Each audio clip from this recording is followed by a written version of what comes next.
solved Martinez somewhat.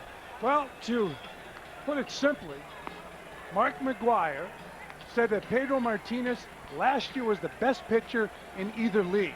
Mark McGwire, a dominating hitter in the National League, talking about Pedro Martinez. He has great stuff. He won his first 5 this year. Let's take a look at the Mets batting order that Martinez will face tonight.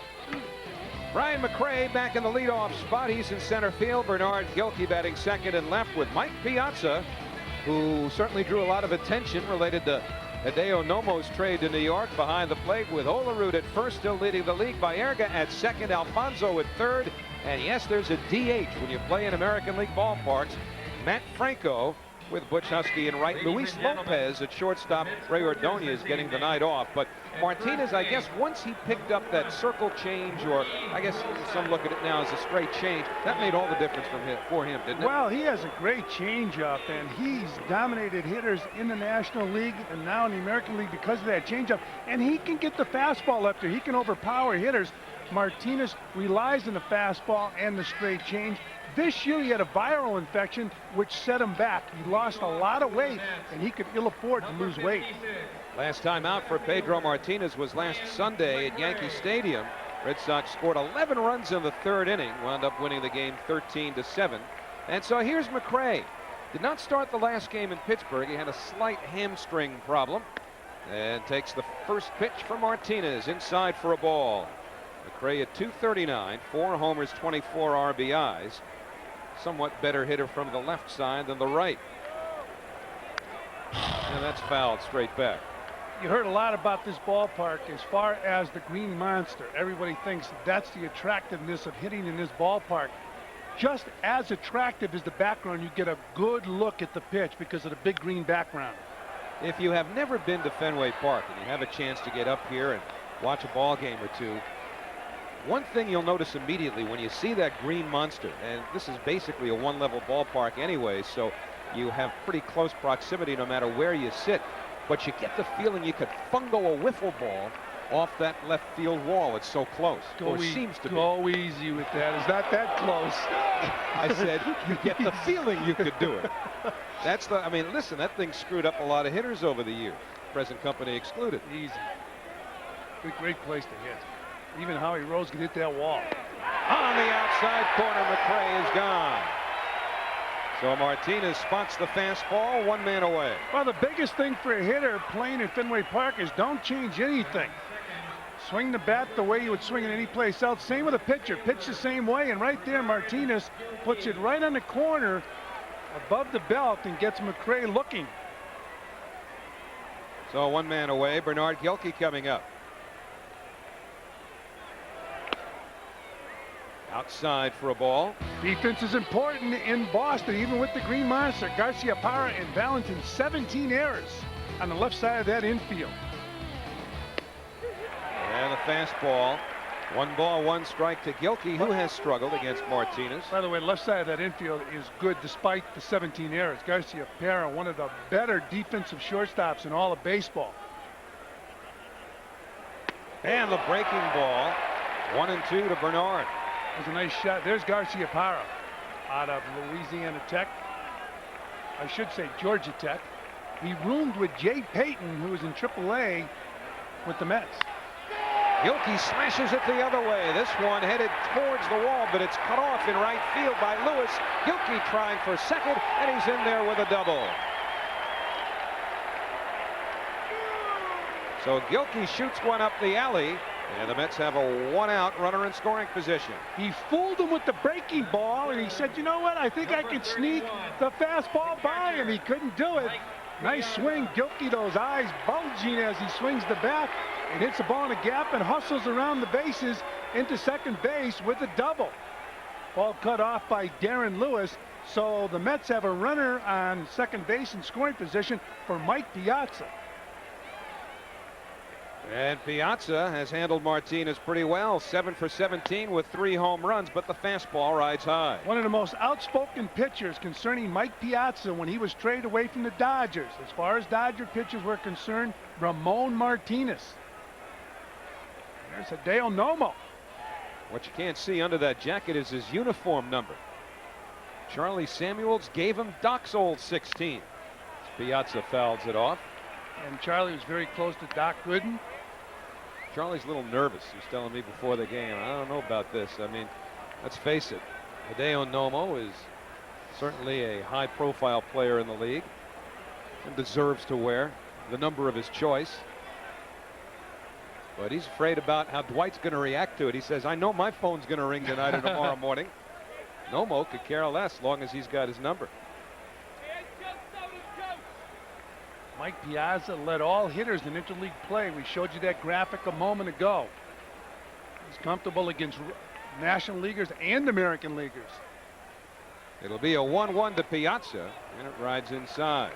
Piazza, when I was talking to him the other day, he was talking about Ramon Martinez criticizing him when he left the Dodgers. He was not happy with it. And here he is facing his brother at Fenway Park. John Olerud waiting on deck. Never had a hit against Martinez. Piazza fouls it back, 2-2. Of course, Brett Butler also criticized Piazza after the fact. Yeah, after Butler retired. The best thing, if you have something to say to somebody, say it to their face. Why wait?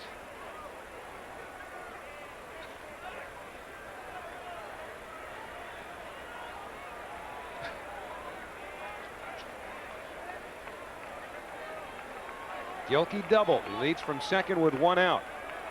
Red Sox a step the other way in the outfield against Piazza, and Piazza is plucked. Now the question is exactly where, and is he all right? Martinez will cut that fastball, ride it inside. More so to left-hand hitters than right-hand hitters. Bobby Valentine, along with Fred Hina, want to check out Piazza. And you wonder, you talked about Ramon Martinez and Piazza's feelings towards him as well, and factor these things in. And Pedro Martinez, when he first came up to the major leagues, hit a lot of batters. They talked him out of it. They worked with him to stop hitting batters. He has real good control. Right there, he hits Mike Piazza. Now remember, Martinez, when he came up, had the reputation of a headhunter. Yeah, but they worked with him in the bullpen to get him out of it. Now Al Leiter, looking out and watching the top RBI man, one of the top RBI men in baseball, and a very important part of the Mets ball club, being nursed by Fred Hina down the first baseline. And I'm sure Al Leiter might have to think about throwing inside on a Red Sox player. Leiter throws into the right-handers anyway, so that's not going to change his repertoire. Well, Piazza diving into the ball, and the ball really running in on Piazza. What does it sound like? Pain. The first baseman, John Olerud. Piazza's in obvious pain here. Certainly wants to stay in the game. These things have a habit of swelling up sometimes sooner than later. Obviously, it's his left hand. It doesn't affect his throwing, but when it affects your ability to handle a bat and you hit the way Piazza does, certainly that's a major problem, potentially. So here's Olerud with 2 on. Takes ball 1. Our umpire lineups brought to you by NAM, National Arbitration and Mediation, the most timely, cost-effective way to settle your legal disputes. American League umpires, Al Clark behind the plate, Terry Cramp, Jim McKean, and Jim Joyce on the baselines. Olerud tried to check his swing and did, according to Jim Joyce. 2-0 to Olerud, who uncharacteristically struck out 3 times the other night. And Olerud has struggled against Martinez. 0 for 9, 5 strikeouts against him. He takes the off-speed pitch. So 3-0 now on Olerud with runners at first and second. Carlos Baerga, the on-deck batter. Maybe it shook Martinez up hitting Piazza. Jimmy Williams, manager of the Boston Red Sox. And Baerga.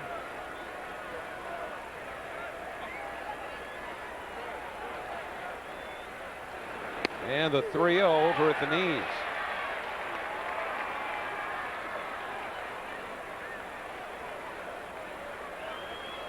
Bobby Valentine likes to send his runners.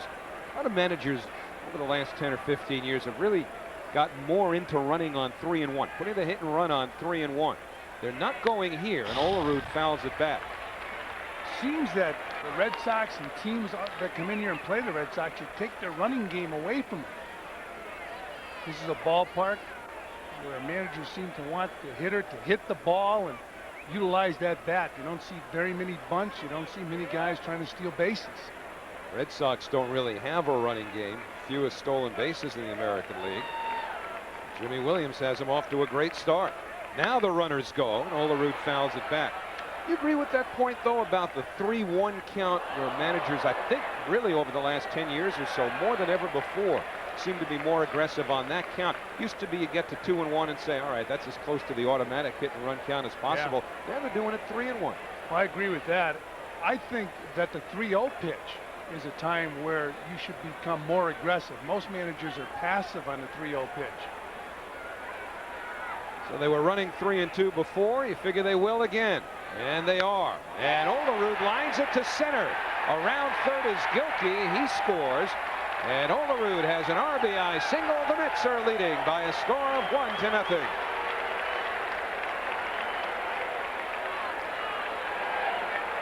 So John Olerud picks up his 30th RBI of the year on a 3-2 pitch from Martinez.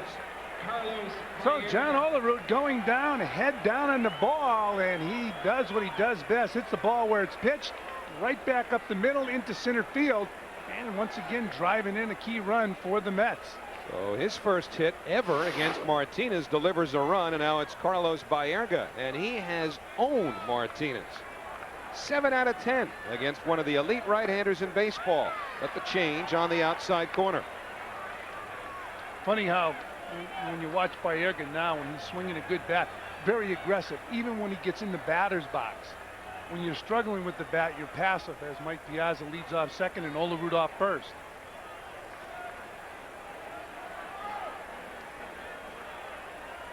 Piazza leads from second, Olerud from first. And it's 1 ball, 1 strike on Baerga. Mets and Red Sox have played 10 meaningful games in their history. 7, of course, in the fall of 1986. 3 last year, all of which were at Shea Stadium. Mets lost 2 out of 3 here in the '86 World Series, winning games 3 and 4, losing game 5. And the 0-2 pitch inside. I think I might have said 1-1 before. It was 0-2, and now the fastball backs Baerga off the plate. One thing Martinez learned early in his career, as you look at Edgardo Alfonso, is to pitch inside. He had a nasty reputation first couple of years. There were a lot of teams gunning for him because of it. And he overpowers Carlos Baerga. So 2 strikeouts in the inning now for Pedro Martinez. 2 men away, and Alfonso coming up. A lot of times you get too keyed up in a situation like a Red Sox-Met game, and Baerga was so keyed up he chases his ball right out of the strike zone. Can't hit that pitch, not from Martinez. He throws too hard.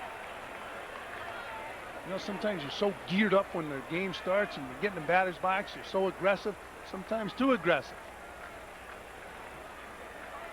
So Alfonso, with Piazza on second, Olerud at first, takes a slider for a strike. Alfonso, since coming off the disabled list, starting to round back into his typical hitting form, hitting the ball with authority the other way. Outfield shades him a step towards right. And now it's 0-2.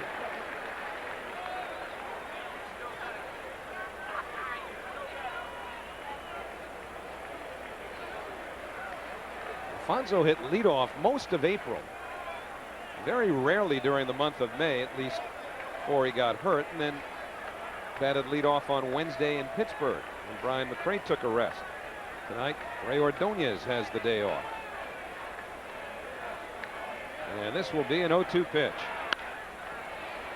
Valentin goes the short way, and the side retired.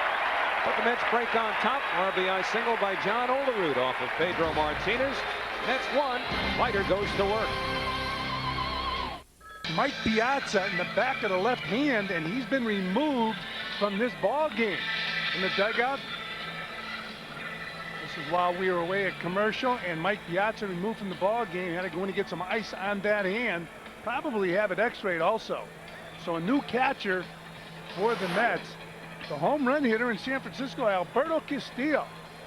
Now you could tell too with Piazza as he went down to first base, and even while he was on base, he was wincing and shaking that hand. And when a guy who throws as hard as Martinez comes inside and gets you on the hand, you have to worry whether or not anything's broken. So I think it's safe to say he will undergo x-rays, and if we get any word on that, we'll pass it along.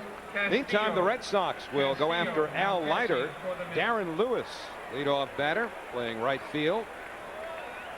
And Leiter, who has really struggled here at Fenway, throws a fastball up and away. There are some teams that will try to schedule left-handers when they're not coming into Fenway Park or after they leave Fenway Park. He's got good stuff. He should be able to win in his ballpark. Slider inside. 2 balls, no strikes. Leiter had a great demeanor about himself handling the questions in Wednesday in Pittsburgh, 2 days before the game here. As he throws a fastball for a strike to Lewis. Everybody wanted to get advance quotes from Leiter on coming to Fenway Park, and of course Leiter knew that a lot of those questions would be about his struggles here, and he smiled and joked and cajoled and kidded all the way through it. Chopped foul. 2 balls, 2 strikes. And Leiter is one of those baseball players, Fran, who grew up a fan. And so he has a certain appreciation for pitching in the historic parks like Fenway Park, like Wrigley Field, that players who grew up without a whole lot of an historical perspective on the game might not have. He knows he's been a big fan, and of course everybody knows he grew up a Met fan. He should win in this ballpark. One thing the right-handers seem to do is lay off that breaking ball that breaks down and in this ballpark. Other places they're chasing it.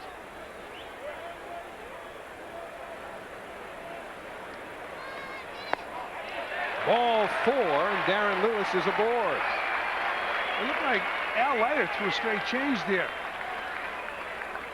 So the Red Sox get Lewis on leading off. Now it'll be John Valentin, the third baseman, followed by shortstop Nomar Garcia-Parra. Bo Vaughn in the cleanup spot at first with Jim Leyritz, the DH. Damon Buford, a former Met, in center field. Mike Benjamin at second. Jason Varitek, the catcher, and Darren Bragg in left field. So here's Valentin. Fastball taken for a strike. Out of Seton Hall, outstanding collegiate player, along with Mo Vaughn, Craig Biggio at Seton Hall. And he was ejected from Wednesday's game here against the Baltimore Orioles, arguing with Tim Welke. And Valentin pops it into short center. In comes McRae. Out is Baerga, and it's Baerga to make the catch. Baerga ran a long way for that ball. That was a nice play by Carlos. They said he's an offensive second baseman. His defense has improved. You're watching him with his back to home plate going way out there, making the grab. His shortstop. Looked like it might have been the center fielder's ball. And McRae had a beat on it, but Baerga called him off. Well, the wind's been blowing in most of the afternoon, and it's a little breezier than it is on a normal June night here in Boston. So the outfielders might be in for some adventures. It might take a little more than usual to poke one into that screen. Nomar Garcia-Parra, who can do it, backed off the plate by Leiter. Yeah, when he was out for a few days, the Red Sox struggled. When he's in the lineup, they're a good team. Garcia-Parra was on the disabled list with a sprained shoulder.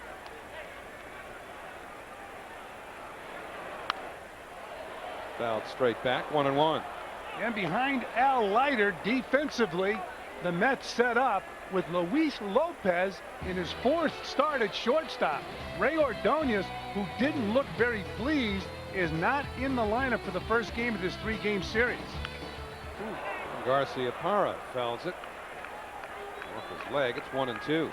Well, you go back to last year, and Ray Ordonez was not happy about having been not benched or scratched, but simply not started for a couple of games. And Bobby Valentine had to lay the law down and say nobody's playing 162 here. That was right after the All-Star break last year when the Mets were in Atlanta, and Bobby Valentine was very upset. But I can understand Ordonez wanting to play. Garcia-Parra's in the lineup. It's a pride type of thing. He wants to show how good he is defensively to the Red Sox fans. Fastball away. It's 2-2 to Garcia Parra.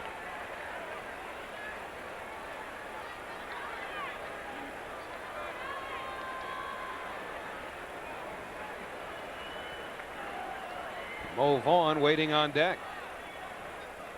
And the 2-2.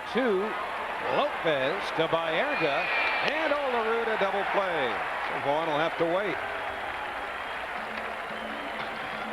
No runs, no hits, a walk, nobody left, one in the books. Matt Franco. Second inning in Boston, Mets leading 1-0, and Matt Franco, the designated hitter, followed by Butch Husky and Luis Lopez in the Mets batting order. Franco had a home run, pretty big one off of Pedro Martinez last year at Shea Stadium, looking for his first long ball this year. Matt was inserted into the game in Pittsburgh Wednesday with the Mets down a run. Bobby Valentine hitting for Rick Reed in the 7th inning. Reed had been brilliant. Franco popped up the first pitch from John Lieber. And Martinez backs him off the plate. 1 ball, 1 strike. Well, Leiter talking to Castillo. We've seen this a number of times this year. He has the arm around him. It's almost like a lesson. Fastball to Franco, 1-2. Remember in Chicago at Wrigley Field, they were having problems with their signs. A lot of problems that day at Wrigley, not the least of which was the weather. And from a picture like that, it's clear that Al Leiter's in charge of the batteries during the course of the game. That won't happen with Piazza and Hundley. And again, if you're just joining us, Mike Piazza hit on the hand by a pitch from Pedro Martinez in the 1st inning, and we have no word. Oh, Jay Harwitz is in the booth. Just walked in. And the 1-2 to Franco, punched foul behind the plate. It's a contusion to the left hand. He's going to be X-rayed. And he will be X-rayed, as we speculated. Will we have results of that X-ray tonight, or will that have to wait? Well, Jay says he hopes so. So we're all on the same page. Bobby Valentine will be the first to know. Jay liked to use that word contusion. He was pre-med. And the 1-2 to Franco, fouled away. Will you ever forget the home run as you look at Butch Husky on deck that Matt Franco hit off Pedro Martinez last year at Shea Stadium? It took Martinez a while to forget it. He rearranged that Montreal Expos dugout and locker room after it was done. In fact, he sat in that dugout for a long time after the game. And the 1-2 fouled away. Let's go back to that shining moment of Matt Franco's last season. In a dramatic home run, Martinez was pitching a masterpiece. Everybody forgot it except Martinez. And I'm sure it's on his mind right now. Franco tried to hold his swing, and he did, according to Jim Joyce. That evens the count 2-2. That was almost 1 year ago to the day. Today being June 5th. That home run coming on June 3rd of last year. 2-2 to Franco, starting the 2nd. It's 1-0 New York.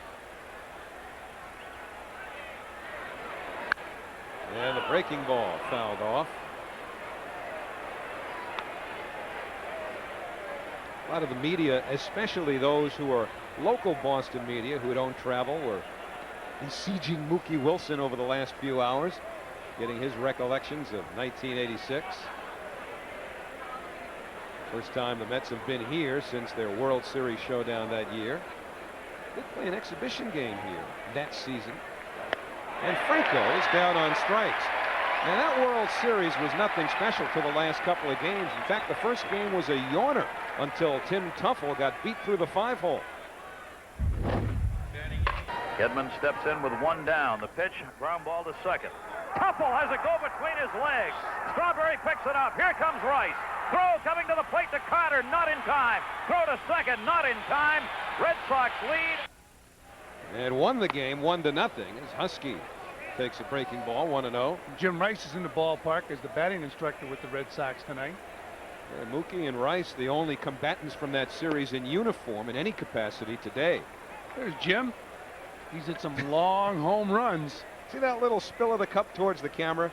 It's one of the reasons why he hasn't gotten better consideration for the Hall of Fame. When I was a radio reporter in New York, he would do interviews with his back to you. I guess difficult to pick up with a microphone. I guess you could say he was shy. Well, Surly would be a little more like it. I mean, his credentials, pretty significant as far as the Hall of Fame is concerned. And Butch Husky takes ball 4, so on 4 pitches, Husky's aboard. First walk issued by Pedro Martinez. And that'll bring up Luis Lopez. When Martinez won the Cy Young Award last year in Montreal, one thing he had was pinpoint control. Talk started in September. Dan Duquette, the general manager of the Red Sox, told me before the ball game tonight that he started to talk about Pedro Martinez in September last year with the Montreal Brass. Hard to believe a Cy Young Award winner would be traded away the year he wins the award. Well, in Montreal, if you make a little bit of money, you're vulnerable.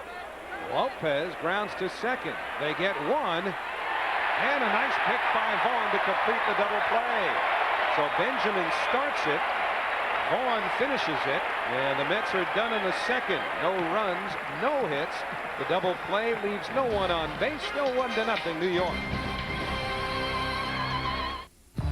From the rivers to the park, New York is a city of bridges. And every day, American Airlines is building new ones. From the New York area to over 250 cities worldwide. A bridge is more than stone and steel, and an airline is more than a fleet of planes, yet both can take you where you want to go. American Airlines, New York's bridge to the world.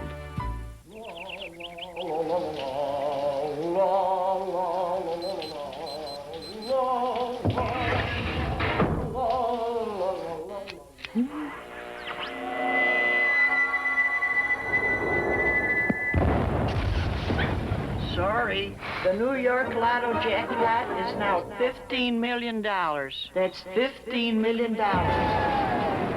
Cool. Mother! Connecting with the wrong internet provider can leave even the most experienced net user frustrated and abandoned. Now there's a better way. BellAtlantic.net, with access to Big Yellow, your yellow pages on the web, and a helpful staff to guide you 24 hours a day, 7 days a week. Bell Atlantic can open doors to the internet you never knew existed. Wild things are happening. Bell Atlantic. We'll see you there. Fox Sports News Prime Time. 25 years ago, the great Secretariat. And now, this year's real quiet contender. Tonight, run for the Triple Crown. Only on Fox Sports News Prime Time. New York Mets baseball is brought to you in part by Tri-State Ford dealers. Expect more, get more. Let your Tri-State quality Ford dealers show you why there's more to afford.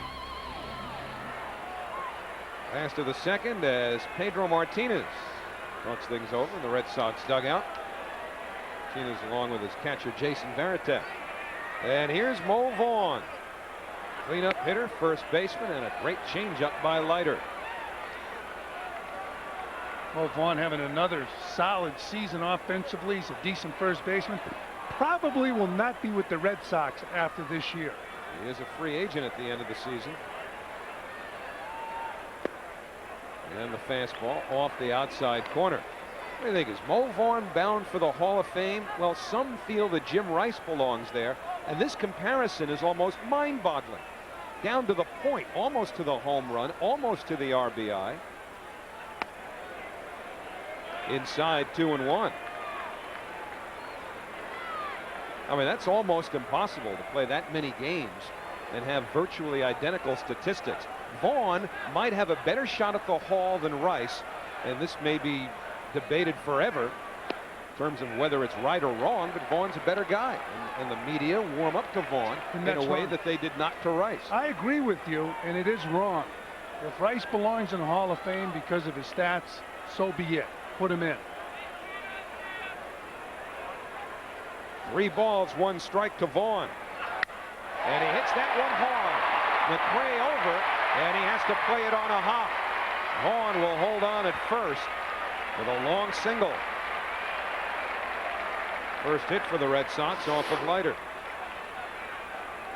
Vaughn looked comfortable standing in there against that Leiter. Usually teams change their lineup because a guy like Leiter's pitching, but Vaughn hits that ball hard. McRae cuts it off. Good swing. Where will Mo Vaughn end up next year? He's on first base right now. Let's hope he stays there the rest of the inning. Meantime, it's Jim Leyritz. He's the designated hitter. Been in a platoon situation for the most part this year with Reggie Jefferson as the Red Sox DH. The former Yankee swings and misses. Leyritz, of course, can also catch, play first base, but tonight Varitek's behind the plate. Scott Hatteberg has done quite a bit of catching. Phone call from Mr. Healy. He broke his bat. Now can the Mets turn two? They've got one and their second consecutive double play. So the broken bat ground ball by Leyritz becomes 2 outs. Garcia-Parra grounded into a 6-4-3 to end the first. And now Leiter saws the bat off of Jim Leyritz. Number 2, the center fielder, Damon Buford. Jim Leyritz getting jammed. And how many bats has Al Leiter broken this year? Leyritz running down to first base with the handle.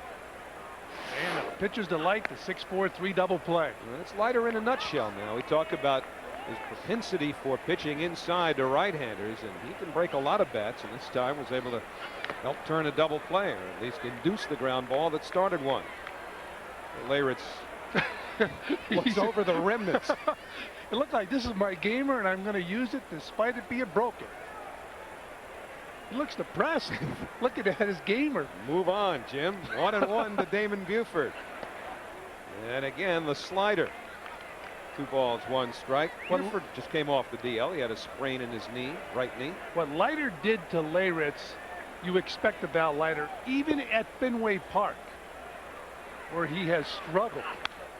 And that ball's hit well to left, but Gilkey has plenty of room.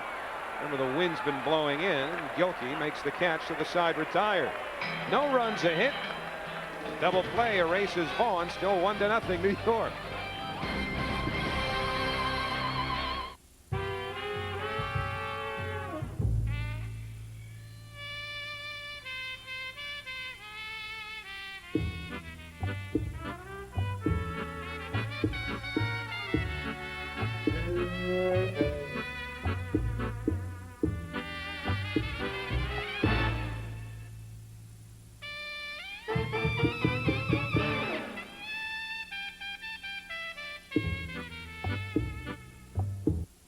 Dilbert for Office Depot. I've decided to abandon logic and manage by cliches. It won't be easy, but I'll take it one bird at a time. And remember, the customer is always right-handed. This is actually an improvement. Here's a real improvement. Office Depot's best catalog ever. Easier to use, easier to read, more products. Call today for your copy and start getting fast, free delivery, guaranteed low prices. Business is crazy, but Office Depot makes sense. Jim Rome on Karl Malone.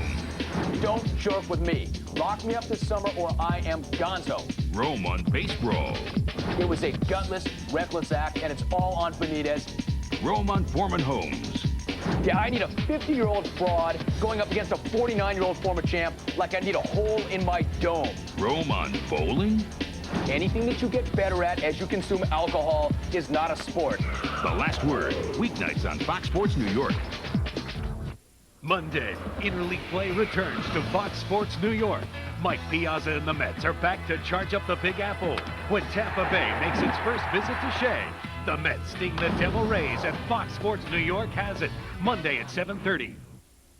Third inning here in Boston. It's only natural to look back to that 1986 World Series. The Mets wanted to forget that second game as quickly as possible. Dwight Gooden was shellacked. Henderson and Evans took him deep. That's Wade Boggs, younger and trimmer.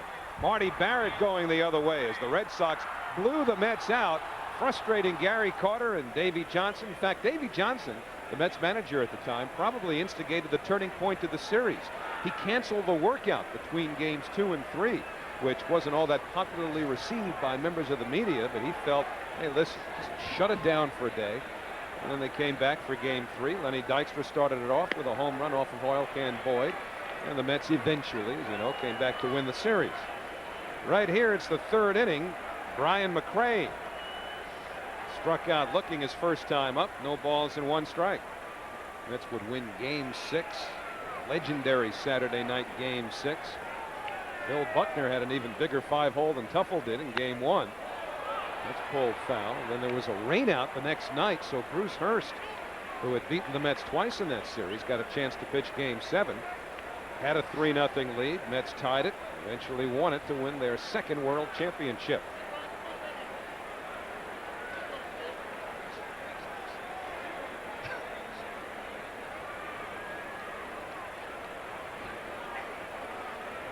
And the 0-2 pitch to McRae, and the slider misses inside. Martinez has a good tight slider, an outstanding changeup. Bernard Gilkey doubled the other way his first time up, so he's waiting for another shot at Pedro. And Brian McRae struck out for the second time. 4 strikeouts now for Martinez, 1 gone in the third. Well, that boxing card featuring Evander Holyfield against Henry Akinwande has been postponed. Fight scheduled for tomorrow night. Tickets will be refunded because Akinwande failed to pass his required physical. So for information on those refunds, jot that number down, 212-307-7171. Give it to you one more time. It's 212-307-7171. See if Martinez comes back with that fastball. That's the pitch Gilkey hit first time up. Nope, he goes with the breaking ball. So that's 2 breaking balls after Gilkey picked up a base hit on the fastball.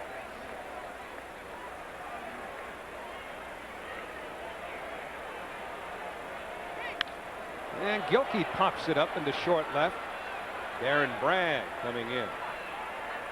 Oh, that wind, huh? And Bragg took a straight pass to the ball and then had to move almost at a 90-degree angle. Second out here in the third. Well, the scouting report on Martinez. He can throw that cheese. Great slider and the best changeup in baseball. That's a formula for success. Number 30, the catcher. Well, now it's Alberto Castillo. Again, if you're just joining us, Mike Piazza hit by a pitch from Martinez in the first inning. They're calling it a contusion for now. He's undergoing x-rays, and we hope to have a further report before this game is over.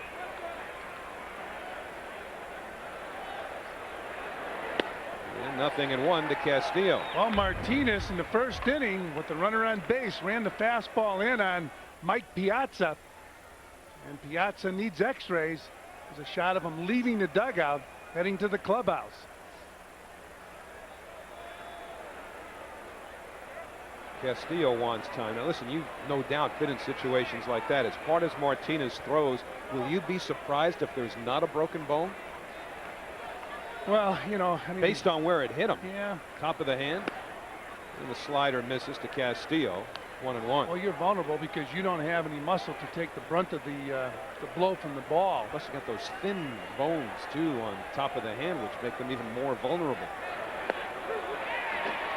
I don't know if Piazza's thin any place. He might have muscle on top of those bones. He's going to need a lot of it to protect where he was hurt. And again, hopefully have more information for you later. 1-2 to Castillo, breaking ball. I wonder if it ran through Piazza's mind what he told me about Ramon Martinez, his severe criticism of Piazza after he left the Dodgers.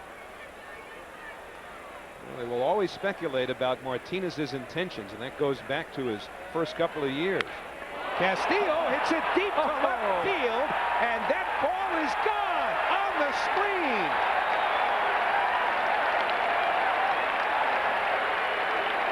Two to nothing, New York. Piazza probably wouldn't have hit it much farther than that anyway. With a wind blowing in. Castillo said, I told you I could do it. I did it in San Francisco. And he picks up a long home run over the Green Monster. Number 5, the first baseman. Ramon Martinez gets 2 quick strikes with breaking balls, and he throws a heater, challenges Castillo, and he loses it. Second home run of the year for Castillo. 2-0 Mets, and here's Olerud, and he takes a fastball. Here's that home run swing. Alberto Castillo with the fastball. Gets the head of the bat on the ball. He said, I know it's gone. He ran around the bases a little bit quicker this time. Because he knows Martinez will drill him next time. And Olerud hits it deep to right field. Lewis to the warning track. That's a gunner. Back-to-back home runs. Castillo and now Olerud. 3-0 Mets.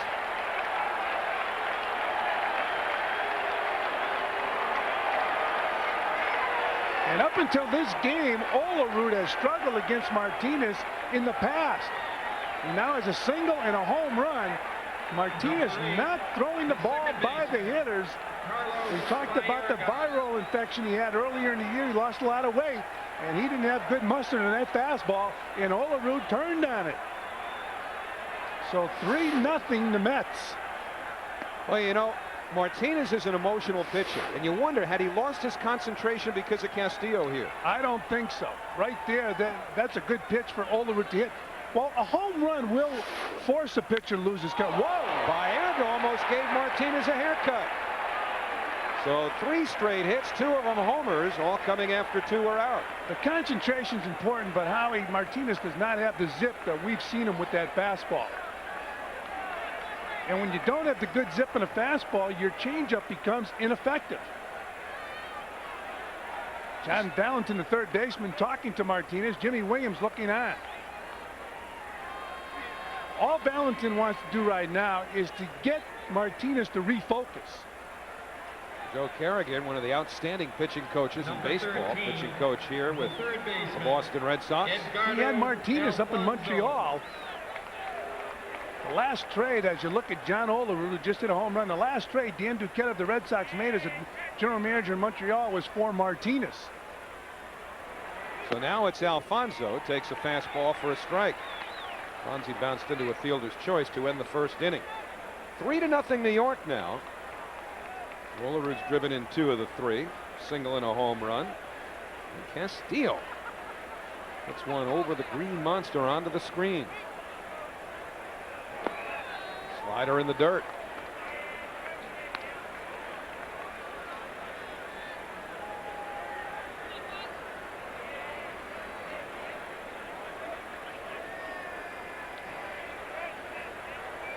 That's now with 5 hits off of Martinez. Baerga not really a threat to runs. The pitch taken upstairs. You mentioned Martinez's concentration after Castillo's home run. He threw 2 nasty sliders to Alberto Castillo, then threw him a fastball. Castillo hits the home run. Olerud comes up, gets a fastball. He hits a home run. And it'll be a 2-1 pitch. Little chopper that's cut off by Valentin. And the side retired, but the Mets flex some muscle against Martinez in the 3rd. Castillo and Olerud go deep, back to back. 3-0 Mets. Lenny Dykstra led off game 3 in routine fashion. And Lenny Dykstra led off the game. Well hit fly ball down the right field line. Will it stay fair? If it does, it's gone. There it goes. Home run. Home run for Lenny Dykstra. Mike Benjamin takes inside for ball 1 as we start the Boston 3rd. Now you might say, wait a minute, why is a leadoff home run by Len Dykstra routine? 2-0 to Benjamin. Well, the Mets have been in 3 World Series, 1969, 1973, 1986. And in each game 3, the first Mets batter of the ball game hit a home run. Tommy Agee leading off bottom of the 1st, game 3 in 69. Wayne Garrett, bottom of the 1st, game 3 in 73 against the A's. And Dykstra against the Red Sox. And the fastball, 3-1. So next time you're in Vegas, I think Mets have a chance to be in the World Series. You want to make one of those oddball bets. Keep history in mind. Bouncer up the middle. And Lopez will have to eat it. So an infield single for at least Mike Benjamin on at first, leading off the 3rd inning. Batting New York Mets baseball is brought to you in part by Discover Card. It pays to discover, accepted where you see the Novus sign. Mets with a 3-0 lead here in the last of the third. Jason Varitek, one time one of the outstanding catching prospects in collegiate baseball. Yeah, if they're patient with this kid, he should be a good player. He's a switch hitter. He's got good talent. He throws the ball. He can catch the ball. Jay Payton told me if he did anything wrong, he probably works out too much. Jay Payton was a teammate of his at Georgia Tech, along with Nomar Garcia-Pera. He's gone down as one of the greatest collegiate catchers in the history of collegiate baseball. You see Olerud playing in front of the runner Mike Benjamin. The pitch fouled off. One problem he had when he was drafted out of Georgia Tech, he held out for a long time and missed some playing time. He was originally drafted by the Twins, didn't sign. Went back into the draft. Seattle Mariners selected him and traded him to the Boston Red Sox eventually. Heathcliff Slocum. In fact, Varitek, one of 3 Georgia Tech products in the Boston lineup. Fran told you about Garcia-Pera. The on-deck batter, Darren Bragg, went to Georgia Tech as well. Good baseball program. Here's Bragg.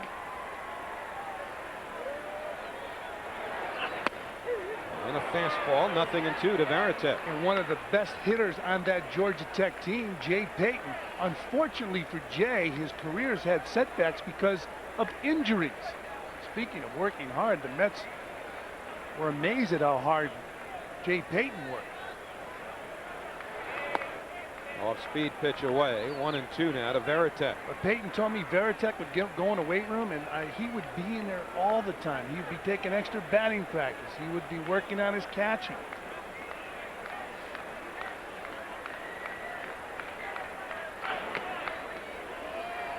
Two balls, 2 strikes now. Mets with a 3-0 lead.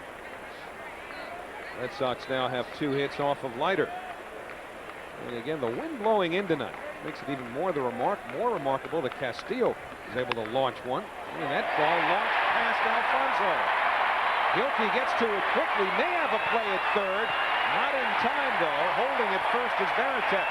So the Red Sox have runners at the corners with nobody out. Looked like the ball hit off that third base bag, taking a tricky hop on Edgardo Alfonso.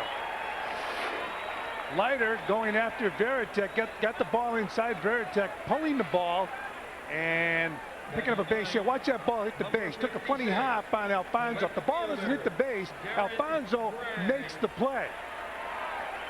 Gilkey comes up throwing the ball hard, but Benjamin beats the throw to third base. So a pretty good break for the Mets, that ball hitting off the base. And now the Red Sox with runners on first and third. So Darren Bragg, the left fielder, bats for the first time. He's the number 9 hitter in the Red Sox order, and the change taken for a strike.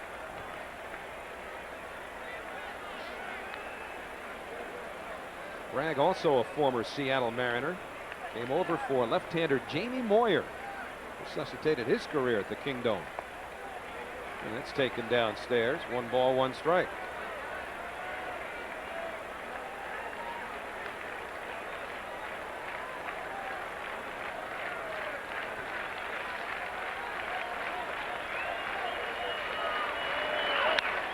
And that ball fouled away. 1-2 on Bragg. Only the 3rd time he's played left field this year. As you look at Benjamin at 3rd and Varitek at 1st.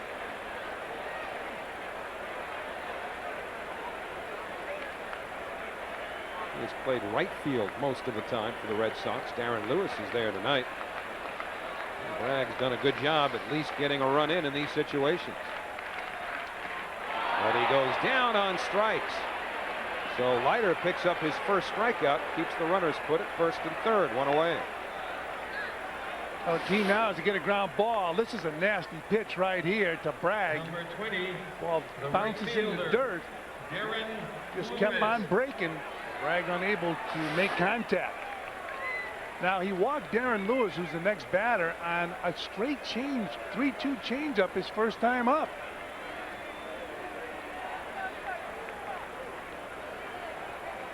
Infield set up for 2 on the fastball. Backs Lewis away. Pedro Castillo going out to talk to Al Leiter.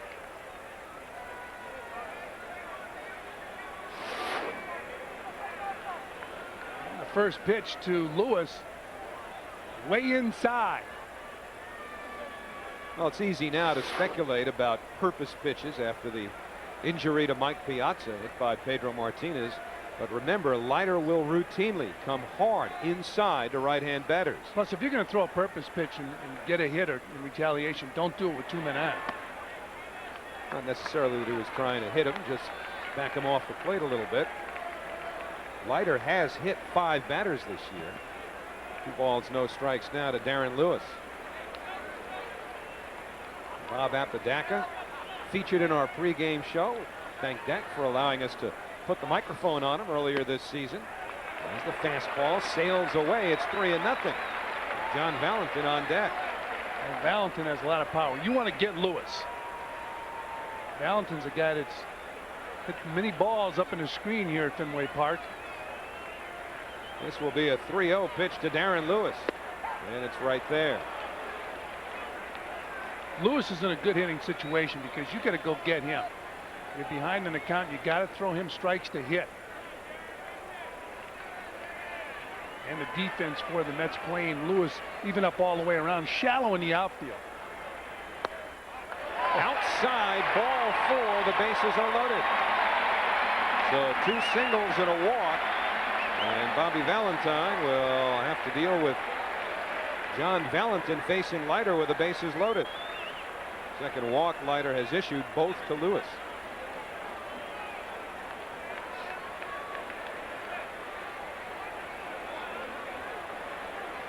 So Valentin gets a fresh piece of lumber. He popped to second his first time up. Here's Mets co-owner Nelson Doubleday. Flew in for the game tonight. Watch the Mets take on the Red Sox. The big news up here in Boston. Dale Nomo joining the Mets. He will pitch on Tuesday against the Tampa Bay Devil Rays at Shea Stadium. But now a challenge for Leiter as Valentin steps in.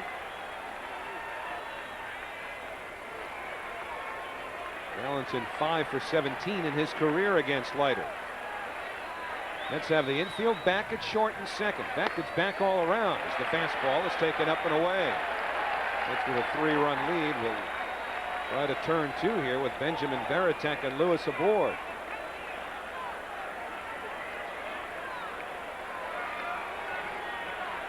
Valentin, good power, outfield respecting that. Deep and straight away. Alfonso comes home. They get the force. That was a good move by Alfonso. He charged the ball. I thought his first move was going to be tag third and try to get the runner at first, but he wisely cut down the runner at the plate. If you're going to get one, get the lead guy. Alfonso in position to field that ball. Now you see he starts now to throw to the plate, and Castillo gave him a high target. Alfonso catching that ball and going right to the plate, getting the lead runner. Good move. Alfonso, good baseball instincts like Ordonez. You see the runner breaking on contact. So Benjamin cut down at the plate by Edgardo Alfonso. Many third basemen would take that ball and try to go to second and then on the first and give up the runner if you don't get the runner at first. Well, now it's Garcia Parra, and he gets jammed and fouls it off. Garcia Parra grounded into a 6-4-3 double play to end the first inning. That's with a 3-0 lead. Leiter trying to get out of a bases loaded situation here. Yeah, huge situation for Leiter because he's facing, if not the best hitter on the Red Sox, one of the best hitters. Inside, 1-1.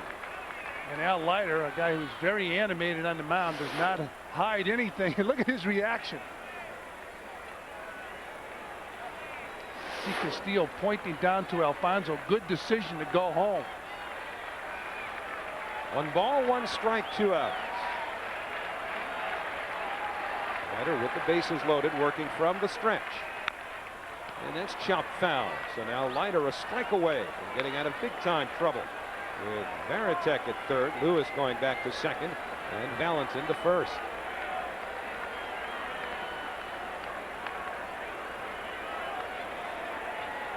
And he has eaten up the opposition in these situations. off the disabled list after having a shoulder sprain. It'll be a 1-2 pitch. Got him!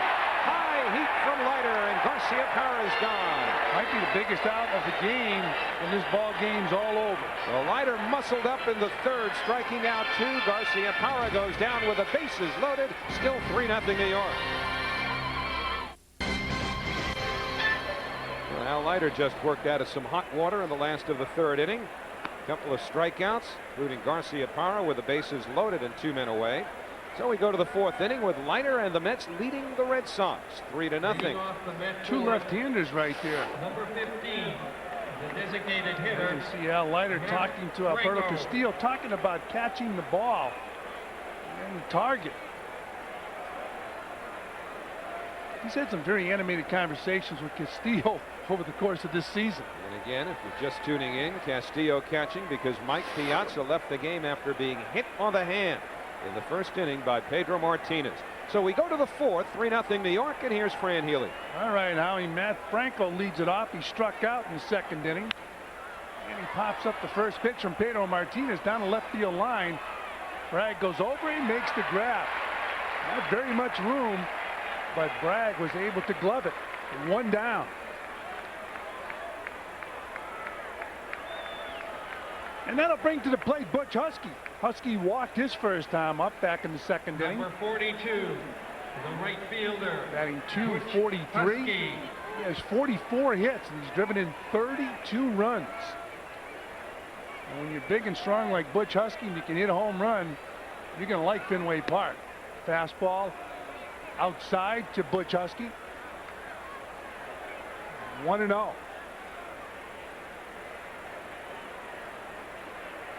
And the 1-0 pitch, changeup. Husky pops it up, foul territory. Vaughn giving chase.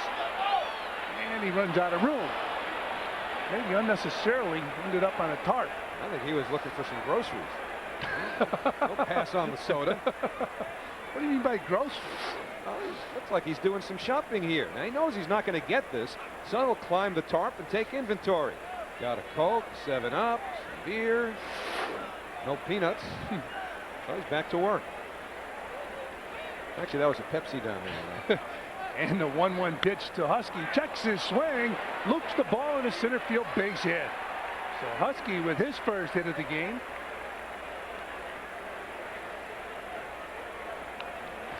Let's lead this game partially because of the long ball. Castillo on an 0-2 pitch launches one into the screen. That made it 2-0 in the third. Then Olerud, a flat fastball, and he launched it towards the right field bullpen.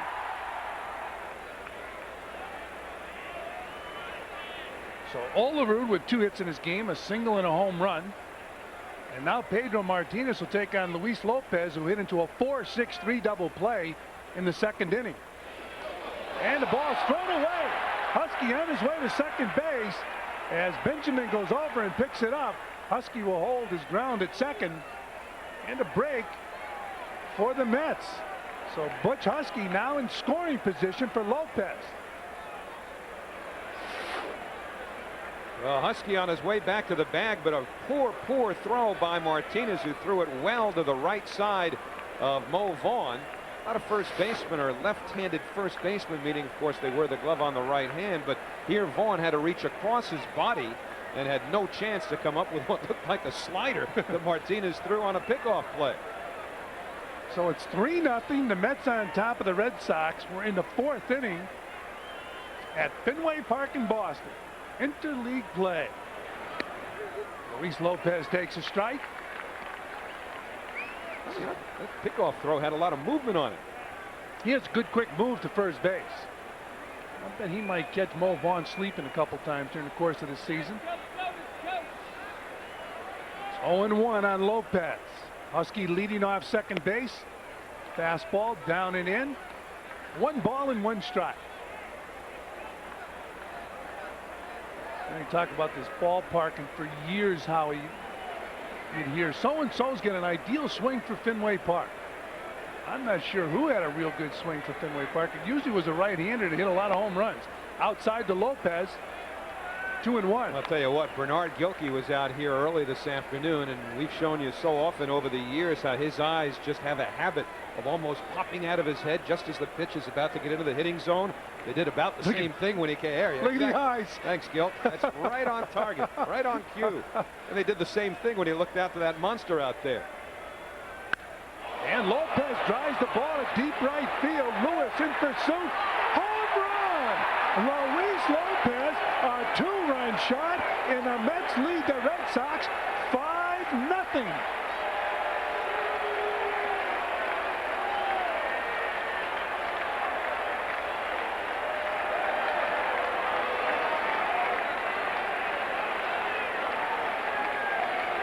Well, Martinez has to be thinking, all right, Olaru's one thing. Castillo he couldn't believe.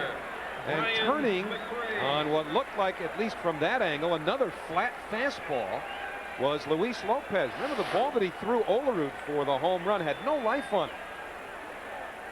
And McRae fouls the ball off. Strike one on Brian McRae. Mets lead 5-0. 7 hits in this game off Pedro Martinez. Ball just hung around the knees.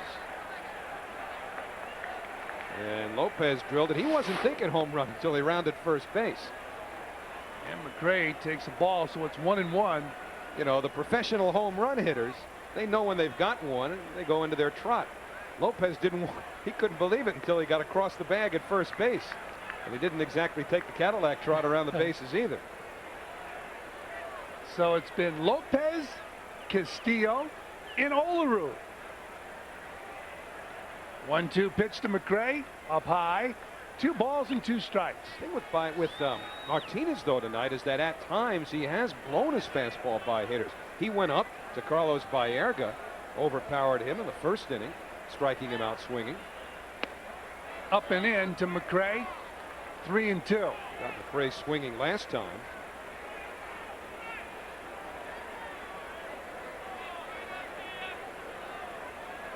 And the 3-2 pitch, ground ball to third. Valentin to Vaughn, 2 down.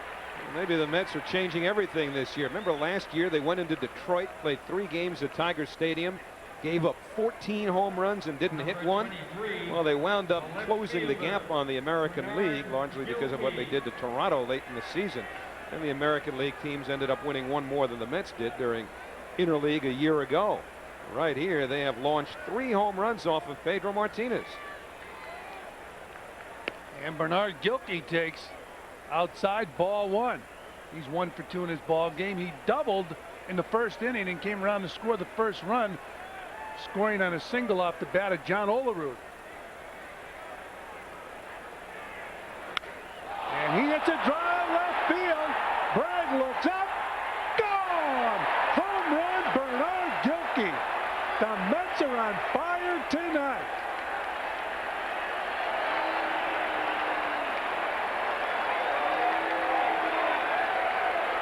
Coming into this game, Pedro Martinez had allowed 7 home runs in 85 2/3 innings.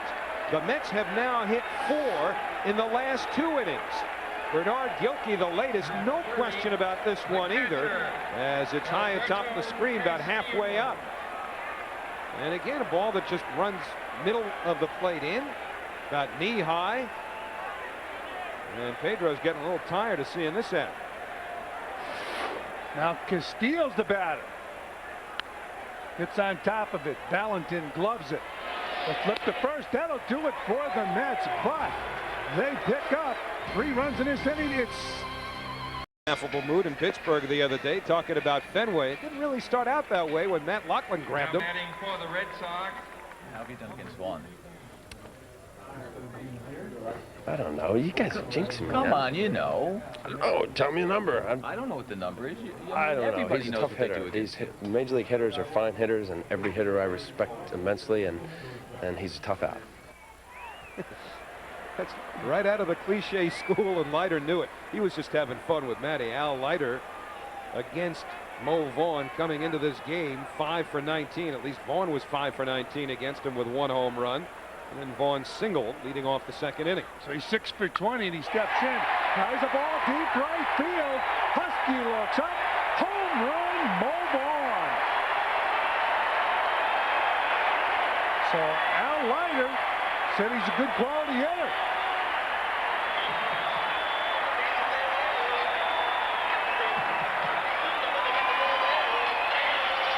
Well, Al Leiter just seconds ago in a conversation taped 2 days ago with Matt Loughlin said, "What are you trying to jinx me?" And I guess we figured it out. Matt, he was. And he did. And this is how he jinxed him. Mo Vaughn jumping on high heat from Leiter and launching it into the right field stands. It's now 6-1. Mets on top of the Red Sox. Jim Leyritz steps in and takes the ball. Vaughn goes up to get it and got it. You know, that surprises me that he would catch up with that fastball that high in the strike zone. Castillo's trying to calm Leiter down now. I think a lot of the trips to the mound, as you look at Mo Vaughn in the Red Sox dugout, are overrated. But when you go to the mound after a home run, you can get that pitcher to refocus. That's the best time to go to the mound. He's lost his concentration because of that home run. It's now 3-0. Wow. That ball up the bat a little bit, huh? I mean, it's pretty blurry here at this point, but you see where he's making contact with it.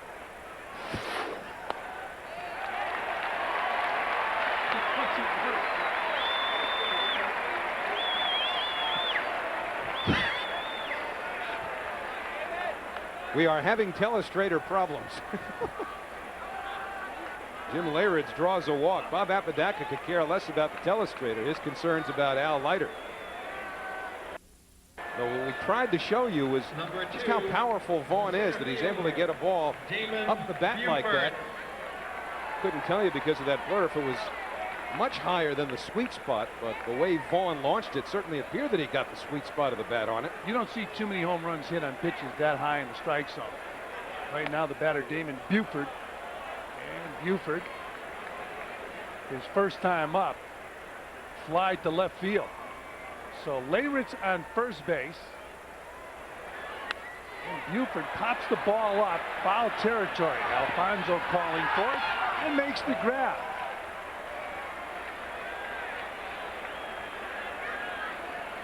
So 1 out here in the 4th for the Red Sox. Buford carrying that bat back to the dugout. That's a long walk here in Boston, Howie. Yeah, both dugouts a long way from home plate. A lot longer when you pop up or strike out. Oh. Get in there pretty quickly with those home run trots. The Mets have proven tonight, and Vaughn did in this inning. Batter Mike Benjamin hits the 3rd. Alfonso to second for 1 over the first. Double play. So that'll do it for the Red Sox. But they pick up 1 run on a solo home run off the bat of Mo Vaughn, and after 4, it's 6-1 Mets.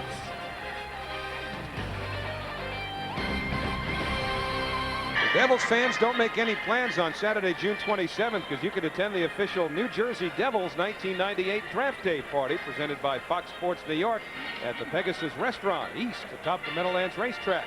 Join Devils radio announcers Mike Miller and Randy Belichick and the Devils mascot for a fun-filled day of interactive games, giveaways, and much more. The event is open to all fans free of charge. More information on the Devils 1998 Draft Day party, call 201-935-6050. So much for Pedro Martinez. Left-hander Brian Barkley will get some work out of the bullpen as the Mets hit 4 home runs in 4 innings, all of them coming in the last 2 against Pedro Martinez. Have a 7-1 lead as we go to the 5th. And Barkley was recalled from AAA Pawtucket June 28th. Pitched in Trenton, New Jersey last year, and he'll face John Olerud, and Olerud takes a fastball for a strike. 6-1, the Mets on top of the Red Sox. We're in the top of the 5th inning at Fenway Park in Boston, Massachusetts. Out of the strike zone.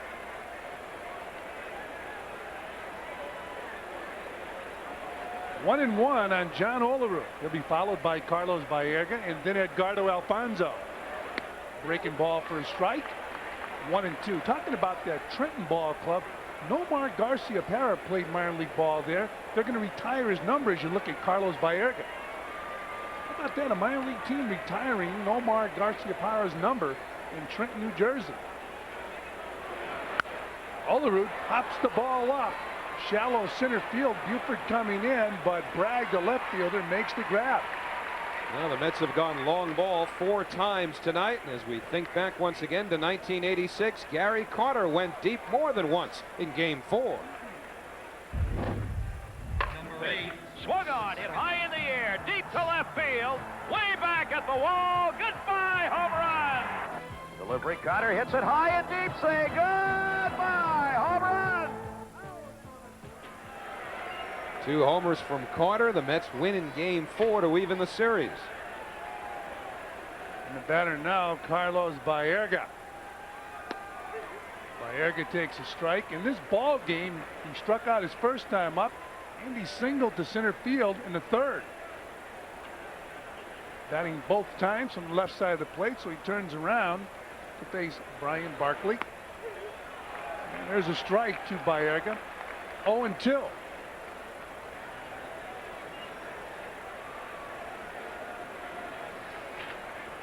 The good news is Barkley has a shot at pitching in the big leagues. The bad news, a left-hander in Boston fouled off. How many left-handed pitchers have enjoyed success pitching for the Red Sox? Mel Parnell comes to mind. Well, he's been showing you the '86 World Series highlights, and Bruce Hurst had a couple of real good years here. Bruce Hurst, Bill Lee. Affectionately known as the Spaceman, at least affectionately by Red Sox fans. The 0-2 pitch to Baerga's outside. I don't think Don Zimmer had much affection for him. What Lee call him? The gerbil? Yeah, and Don Zimmer did a fine job managing the Red Sox for a number of years. Tough place to manage. Here's the 1-2 pitch. Fly ball center field. Buford drifts over, makes the grab. 2 down. This copyrighted telecast is authorized under television rights granted by the New York Mets solely for the private, non-commercial use of our audience. Any publication, reproduction, retransmission, or the use of the pictures, descriptions, and accounts of this game without the express written consent of the New York Mets and Fox Sports New York is prohibited. Edgardo Alfonso steps in with 2 out here in the top of the 5th inning. Mets leading 6-1. Another left-hander that comes to mind, Howie.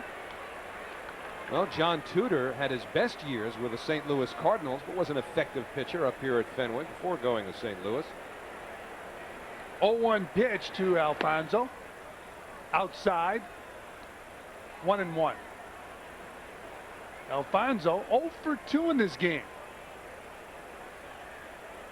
This is the first of a 3-game series here in Boston. Swung on and missed. 1-2 on Edgardo Alfonso. Brian Barkley throwing what looks like a changeup in the dirt that Alfonso swings through.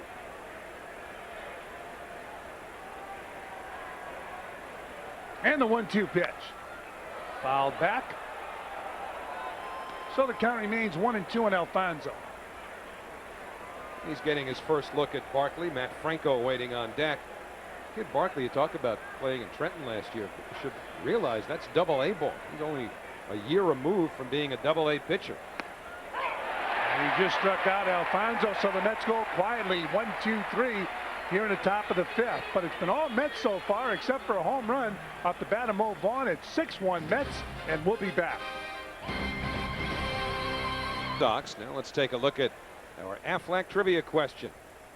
That's Smokey Joe Wood to you, huh?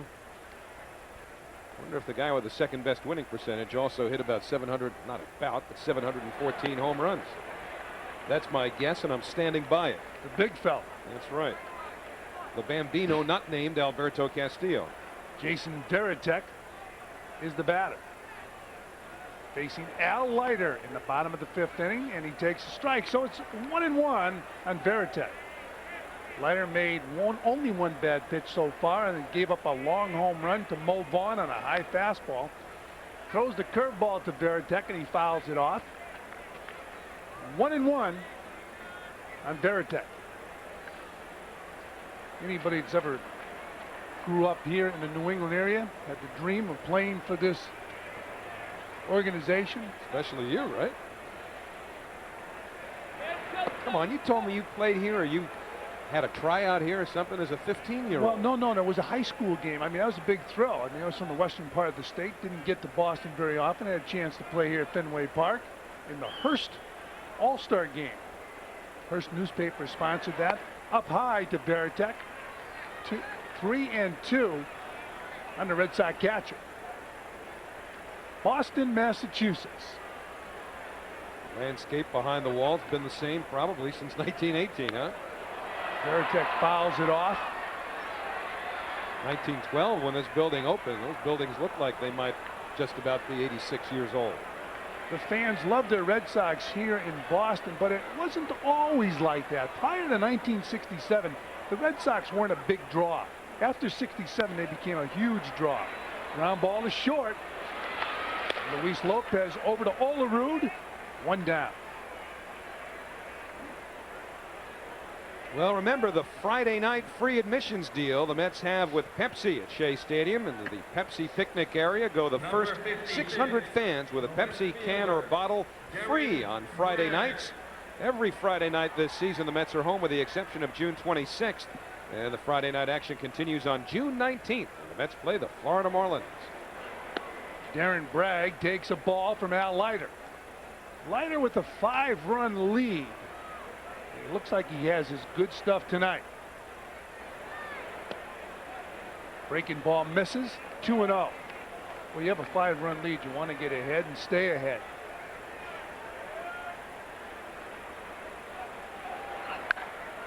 Ground ball to first. Olerud gloves it. Takes it himself. 2 down. Leiter allowing his defense to help out. So Bragg back in the dugout, and Leiter now will take on Darren Lewis. Nice play on an in-between hop here by John Olerud. An easy play at first base to get Bragg, but a good pick by Olerud. Darren Lewis has walked twice in this game. Leiter has only walked 3 batters. Lewis twice and Jim Leyritz. Didn't mess around there. Threw him a hard fastball inside. You pull that fastball, you're going to pull it foul. Leiter's one of the few left-handers that lives inside. Up high to Lewis. 1-1. He lives inside on right-handed hitters. He's been effective based on that low earned run average, lowest in the National League. Now he changes up. Now that's a pitch he didn't feature last year on a consistent basis. It's 1-2 on Darren Lewis. That is 1.74 ERAs. You look at Bob Apodaca, like seeing that off-speed stuff. Lowest by a Mets pitcher 10 starts into a season since David Cone 10 years ago. Cone was at 1.38 after his first 10 starts in 1988. It's the year David won 20 and lost 3, and now Leiter actually among 3 Met pitchers in the top 7. You don't see Rick Reed there. He would fit 2 below Ashby. Inside to Lewis. 3 balls and 2 strikes. Big crowd on hand, but very, very quiet now. The Red Sox are losing by 5. Bouncer to Olerud, so the Red Sox go quietly here in the bottom of the 5th, and after 5 complete at Fenway, the boys from New York have a commanding lead. Let me tell you something about heroes. They ain't like you and me. Look at Griffey, the way he taps the spikes and grows the tee, punches the glove and flips the lid, signs the hat, eats the dirt, and twirls the lumber, warms it up and works the crowd. The way he holds the pose, slams the wall, anticipates, and always thanks his mother. Let me tell you about guys like him. They ain't just playing stick. This is Major League Baseball featuring Ken Griffey Jr. with Reality Bat for infinite swings. It's only on N64, only on Nintendo Sports. And here comes Real Quiet, pouring it on with Kent DeSorbo. Yes, Real Quiet wins the Kentucky Derby. Here we are in the Preakness with Real Quiet on the outside, boldly moving up just like he did in the Derby. Yes, Real Quiet does it again. The Derby winner gets the Preakness. Could it be we'll see our first Triple Crown winner in 20 years? I'll see you at the Belmont. Go, baby, go!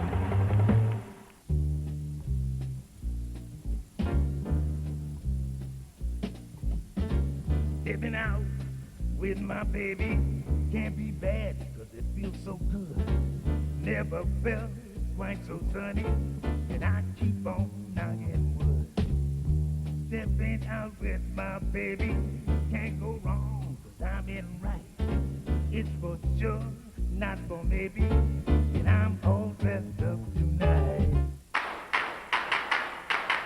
Let's go! As a business traveler, join National's Emerald Club and you can bypass the counter, choose your own car, and get on the road fast. So what are you waiting for? Let's go. National Car Rental. Let's go! Sixth inning here at Fenway Park, so it's the Coors Light Silver Bullet sixth. And Roseanne Guarino from New York is today's lucky fan. So if the Mets hit a home run this inning, Roseanne gets dinner for two at a participating Applebee's. Matt Franco leads off, takes ball one from Brian Barkley. Franco batting against a left-hander as the DH for the first time tonight, as the Mets chased Pedro Martinez with kind of long balls that Roseanne Guarino is hoping the Mets still have in their arsenal, at least here in this sixth inning. Franco struck out, flied out to left. And a breaking ball. 1-2 on Matt Franco. That does not get a whole lot of opportunities to hit against left-hand pitching. He takes downstairs for ball one. In fact, this is the first at bat that he's had against Southpaws this year. With a 5-run lead, Bobby Valentine certainly not wanting to waste a player. Remember, Mike Piazza's out of the game, so he's already inserted his second catcher. And Franco hits it deep to right field. Lewis with a warning track. And there's one man away. Mookie Wilson in Boston. Of course, it took place in New York, but he was an integral part of the most famous at-bat in Mets history. The pitch gets away, gets away. Here comes Mitchell. Here comes Mitchell.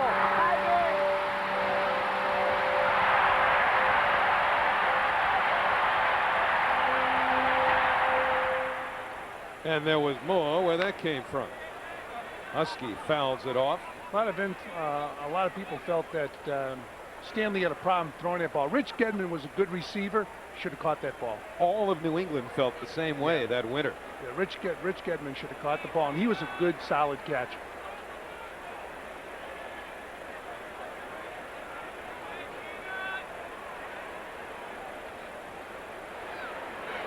Ooh. And Husky is hit. Now remember, Brian Barkley's not the guy who hit Piazza. If you are just tuning in, can't say that often enough when something significant in terms of an injury has happened. Mike Piazza was hit by Pedro Martinez on the hand in the first inning. Piazza left the game, and they're doing x-rays. They went inside with a fastball, and the southpaw wanted to get it way inside. I don't blame him pitching inside, and he doesn't throw real hard, but Barkley got it too far in and hit Husky right in the thigh. Well, no way you can get out of the way of that ball. In fact, if you want to hit a batter when you're throwing at him, that's where to throw it. So Luis Lopez, who hit his 6th major league home run his last time up, takes a strike, 0-1. Lopez grounded into a double play to end the second inning before hitting his 2nd home run as a Met.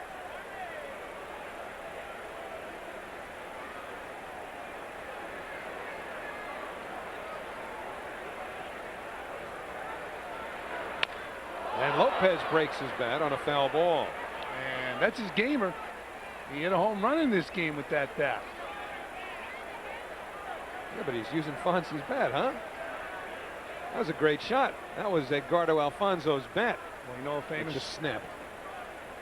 Well, you know the rest of the story with Mookie Wilson, but make up your own mind here. Would he have beat Stanley to the bag?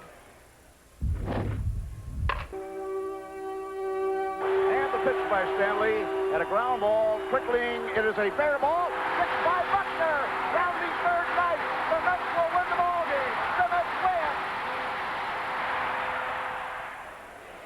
win. Mookie will say yes. Mookie, absolutely. Mookie felt he would beat Buckner or Stanley to first base. Well, Buckner would have had no shot. He was out there on gimpy knees, and to this day, people in Boston blame then manager John McNamara for not having taken him out for defense going to the bottom of the 10th inning.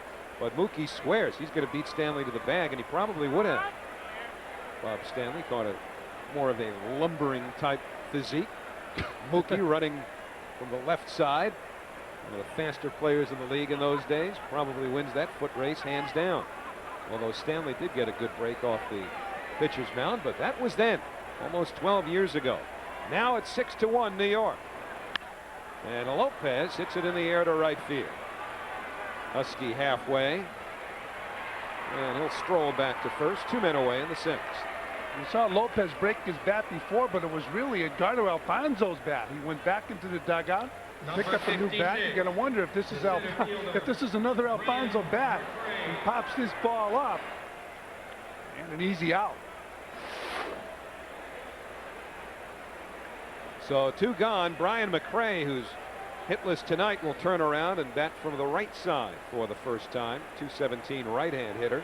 246 coming in from the left side, and they've got Husky picked off, but Vaughn drops the ball. Now that's going to go as a stolen base. So when you look at the box score tomorrow, it's an SB, and they hold that against the catcher. He wasn't even involved. Look at this. Good move by Husky. Run right towards the infielder. As big as Husky is, he can block Vaughn's view of the infielder and maybe take it in the back of the stolen base. You'd find a way to take it personally.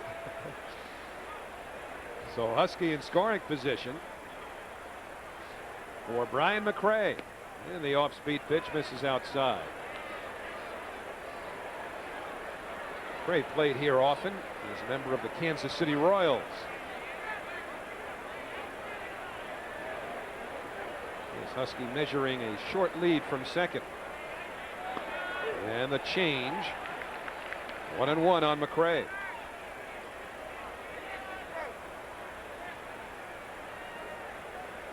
Brian Barkley, 22 years old, from Conroe, Texas. Red Sox drafted him 4 years ago. As we mentioned before, just had some AAA experience this year after playing all of last year in AA. And whether it's expansion or any other number of factors, more pitchers go directly. And in Barkley's case, it wasn't directly, but it seems that more pitchers go from AA directly to the majors today than ever before. Rays like hitting here, and he lines one to left. Bragg coming on, and he makes the catch. Nice play by Darren Bragg, and the side retired.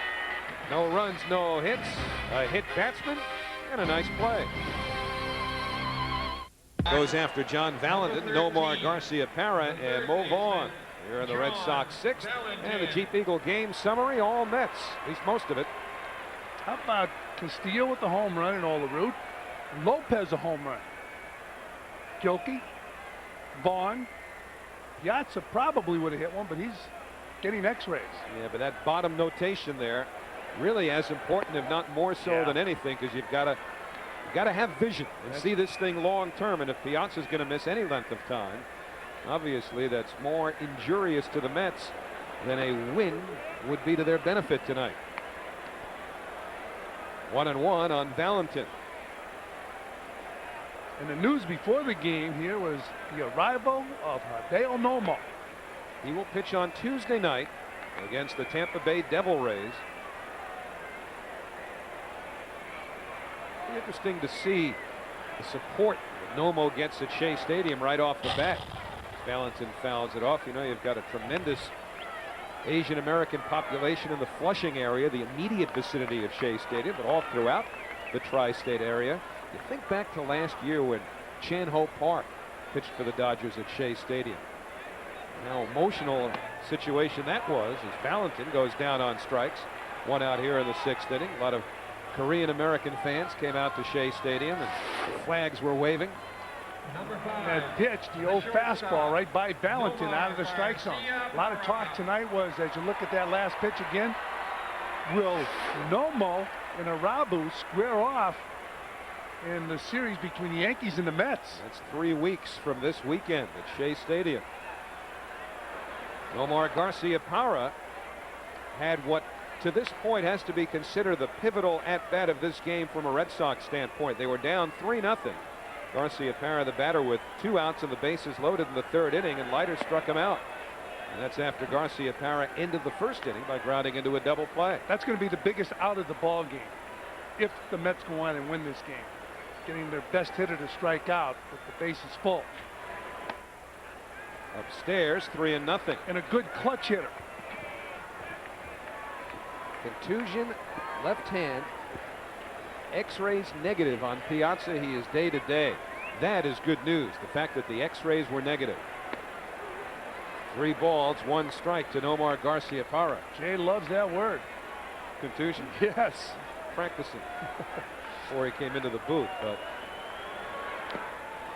full count now to Garciaparra. The way that Piazza took that pitch on the hand from Nomo. We'll see Nomo on Tuesday. From Martinez. You know, you just worry about broken bones there, and thankfully there are none.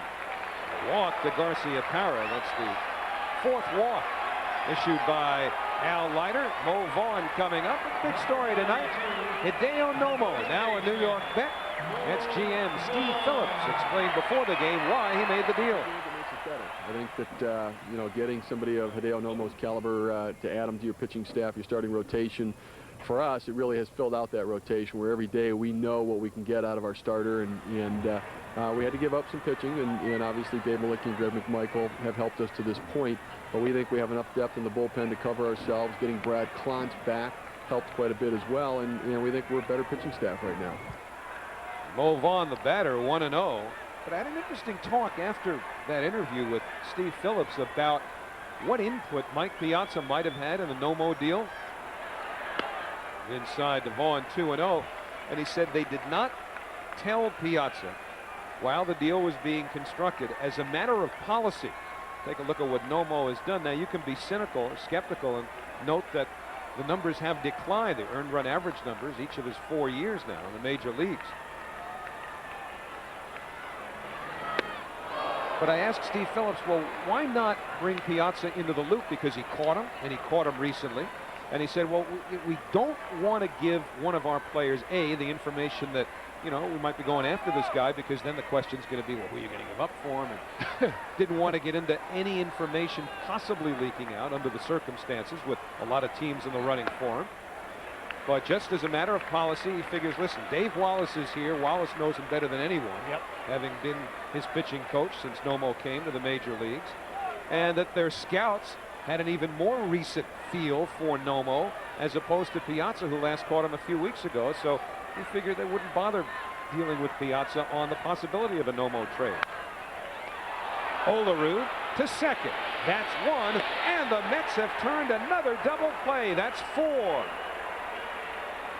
6 innings in the books here at Fenway, and 4 of them have featured a Mets double play. Olerud starts it and finishes. When Tampa Bay makes its first visit to Shea, the Mets sting the Devil Rays, and Fox Sports New York has it Monday at 7:30. Bernard Gilkey has a home run in this game as he takes a strike on the outside corner from Brian Barkley, starting the 7th. Gilkey 2 for 3, including his 3rd home run.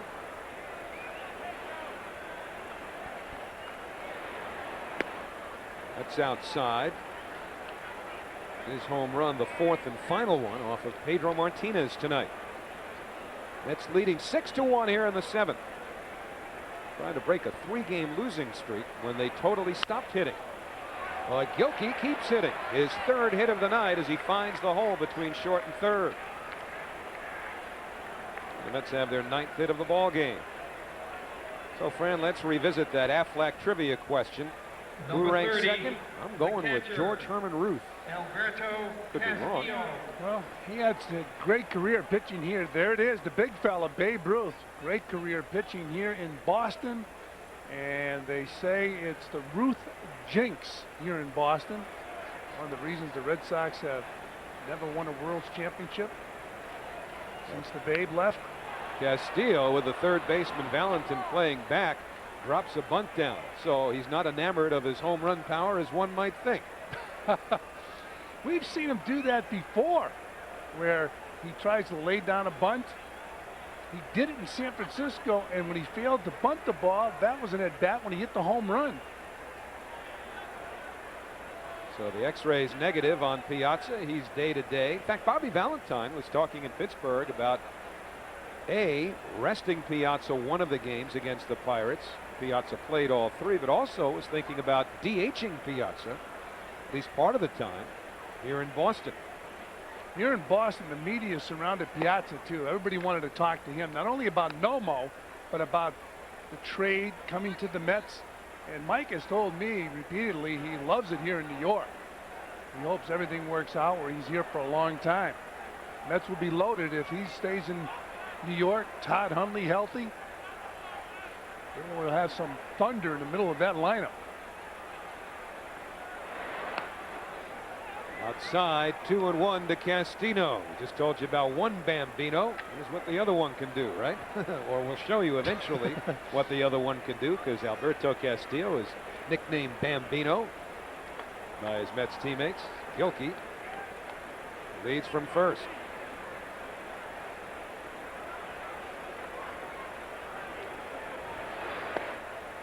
Inside. And it's our Coors Light play of the day. The Bambino, 1998, hits a home run into the screen here at Fenway Park. And what's he do? Later on in the ball game, tries to bunt for a base hit. 3-1 to Castillo. Now the count's full. Well, Kirk Reeder's a nice enough guy, pretty decent pitcher, but it looks a little bit better on your power hitting resume to have taken Pedro Martinez deep as opposed to Kirk Reeder. Reeder, the pitcher for the Giants, against whom Castillo homered for his first major league big fly, as the players like to call it. Olerud has hit one tonight off of Martinez as well. He's waiting on deck. Well, watching Martinez throw tonight, and I talked to Dan Duquette, the general manager of the Red Sox, before the game. They were concerned that viral infection and the loss of weight hurt him a little bit as far as his velocity is concerned, but they feel he's coming back now. But tonight's been a bad night for Martinez. By the way, I asked Dan Duquette if the Red Sox inquired about Hideo Noma. He said absolutely, but the Dodgers wanted pitching in return, and the Red Sox couldn't do it. So there was a lot of interest in Hideo Noma. Jimmy Williams was supposedly somewhat less desirous of Hideo Noma than Dan Duquette was. Williams thinking, hey, wait a minute, we got a pretty good thing going here right now. And this guy's been hit hard occasionally this year. His numbers, as we showed you before, are not what they were. He was kind of hesitant about it. And now on the delayed steal doesn't matter, because ball four, actually not even a delayed steal on the 3-2 pitch. Gilkey took that rather leisurely jaunt from first, as opposed to a base stealer's break from the bag. There's Dan Duquette, Amherst College. He was Jeff Reardon's catcher. He grew up in Western Massachusetts, and along with Jeff Reardon, played high school baseball in the western part of the state, and he was Reardon's catcher. He should take the credit for a brilliant major league career for Jeff Reardon. And Joe Kerrigan now trying to straighten out the rookie left-hander Brian Barkley, who's in his third inning of work. Two real good general managers here at this ballpark tonight, and young general managers. Steve Phillips with the Mets, who's been wheeling and dealing. Number 5, Dan Duquette with the Red Sox. Each of whom have been criticized by their team's fans. As John Wasden gets set in the bullpen because of their inexperience. Fans felt, well, they weren't able to pull the trigger on big deals. And of course, Steve Phillips pulled the trigger on one last year with the Cubs. Didn't work out for the Mets last year, but it's worked well for them this year. Yep. Certainly better than it has a year ago anyway. And Duquette was hearing some of the same stuff as John Olerud takes inside from Brian Barkley. Olerud singled in a run off of Martinez in the first as Gilkey leads from second and Castillo from first. And then Olerud hit his 6th home run of the year in the 3rd inning off of Pedro Martinez.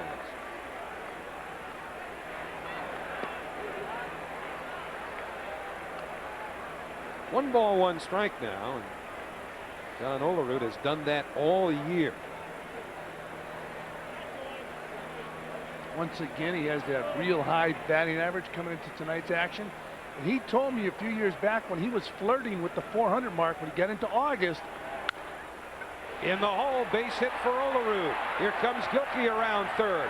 Lewis up with the ball. His throw going to third. Castillo in safely. Olerud on first with an RBI single, and the Mets are leading 7-1.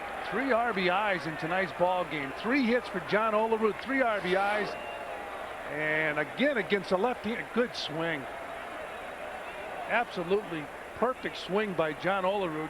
Hits the ball in the hole and drives in his 3rd run of the game. Number 8, the second baseman, Carlos Baerga. Olerud, who came into this game leading the National League in hitting, now 3 for 4. I was saying that in August that year when he was flirting with 400, he felt for a moment that he could accomplish the feat. Carlos Baerga turns around and hits from the right side, and he hits it hard into right center. Castillo scores. Olerud on his way to third. Baerga will hold with an RBI single, and it's 8-1 New York. Baerga with 2 hits in this game, and he's picked up an RBI. First game of a 3-game series here in Boston. And the Mets have come out with their bats ablazing. They got beat 3 straight in Pittsburgh, and this is a new ball club here at Fenway Park. Carlos Baerga, his 2nd hit of the game, a single to right field. I know we've said it before over this last stretch from Baerga, but good swing. Yeah. That's a pretty good pitch. Right out there. That's a good pitch. We've heard hitting instructors talk about that front foot too. You see Baerga's front foot pointed right towards the pitcher, right towards second base, not pulling off as he was last year from the right side. Well, and we've said it a million times. When that ball this year hits his bat, the barrel of his bat, the ball explodes off the bat. And Bobby Valentine deserves a lot of credit for being patient with Carlos Baerga. So the Mets swinging some hot lumber here at Fenway Park. Don Wasden answers the on-the-point call to the bullpen. Mets with 8 runs, 11 hits, and they're on their way, leading the Red Sox 8-1 tonight at Fenway. Like a Tri-State GMC dealer. 13, the third baseman, Edgardo Alfonso. Mets have 2 in here in the top of the 7th, and now John Wasden comes out of the bullpen to replace Brian Barkley. And Wasden had some egg on his face yesterday because he was sent down to Pawtucket a couple of days ago, and then Dennis Eckersley went on the DL yesterday. He had a problem with his right shoulder, and so Eckersley goes on the DL, and Wasden had really voiced some displeasure with Red Sox management after being sent down. Damon Buford came back off the DL, and he figured a position player was going to go down, but turned out they wanted Wasden to go to Pawtucket, and he never quite got out of town. He had some pretty harsh things to say, which found their way into the newspaper yesterday. And did you say, I take it back? Well, no.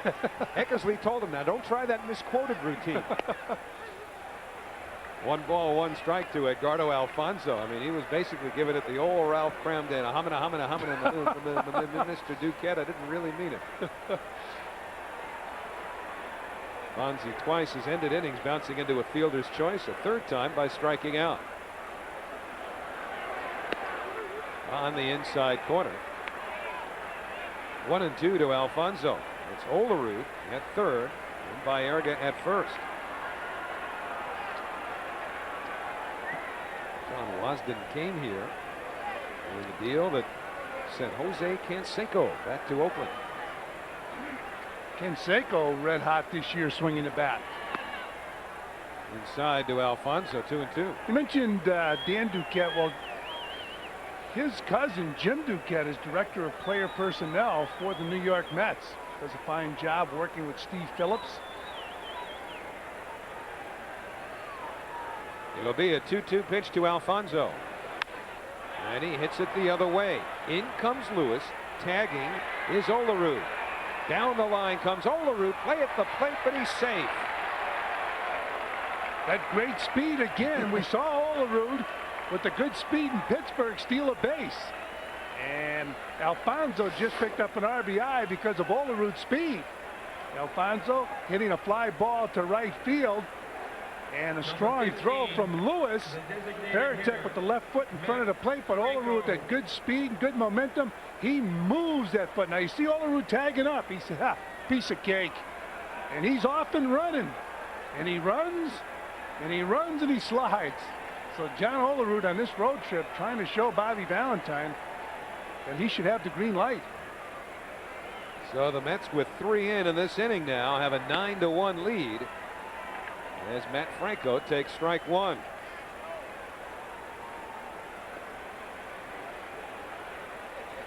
Stolen base in Pittsburgh took everybody by surprise. Even John could not suppress a laugh when he got to second base. Franco fouls it away. 1 ball. Pardon me, no balls, 2 strikes. And in the last year, John Olerud went the whole year without a stolen base. And Mookie Wilson, the first base coach for the Mets, also in charge of the base runners here, and has trained them all about reading pitchers and taking leads and improving their stolen base capacities. Mookie said, listen, I didn't get you one last year, but I'll get you one this year. And we've been kidding about John Olerud stealing that base, but every now and then, if he could do that in a key spot and make it really important and come around to score. Of course, they weren't holding him on the other night. But you can still do it. You don't have to have blazing speed. It's the element of surprise. A lot of times the pitcher's on the mound, he figures this guy is going no place, so I'm not even going to concentrate on him. And you can steal a key base, get in scoring position, and score a huge run for your ball club. And the 1-2 pitch to Franco off the outer edge. So John Wasden had some explaining to do. Didn't actually even get out of Boston. Never did make it to Pawtucket. Jimmy Williams giving him some more work, albeit at this point in a mop-up role. Franco is down on strikes. 2 outs now in the 7th. First strikeout for Wasden. Well, Wasden throwing, that's good location right there. He gets that pitch and sneaks it past Matt Franco. Bobby trying to keep Matt Franco fine with that bat because he proved how important he was last year coming off the bench. And one thing Bobby Valentine will do for his pinch hitters, he'll get them playing time. Husky fouls it straight back. Butch has walked, single, came around to score in the 4th inning, and been hit by a pitch. That's Baerga. He singled in a run. Did that batting right-handed. Carlos now 2 for 4 hits from each side of the plate tonight.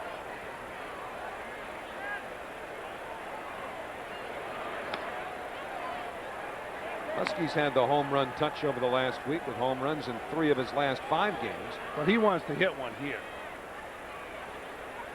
He wants to go over the green monster. I figured if Castillo could do it, then he's going for a shot at it. But he fouls it back, 1-2.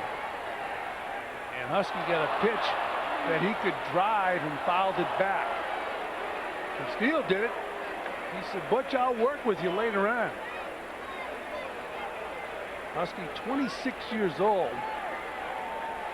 with a lot of talent, made himself into a decent right fielder. Remember, they used to take him out for defensive purposes. Now they think he gets the best jump on the ball of all the outfielders. Foul tip held by Veritek. So the side retired as Wasden settles things down coming out of the bullpen, just as Turk Windle will do for New York with a big Mets lead. So Al Leiter comes out of the ball game, and Turk Windle will come on.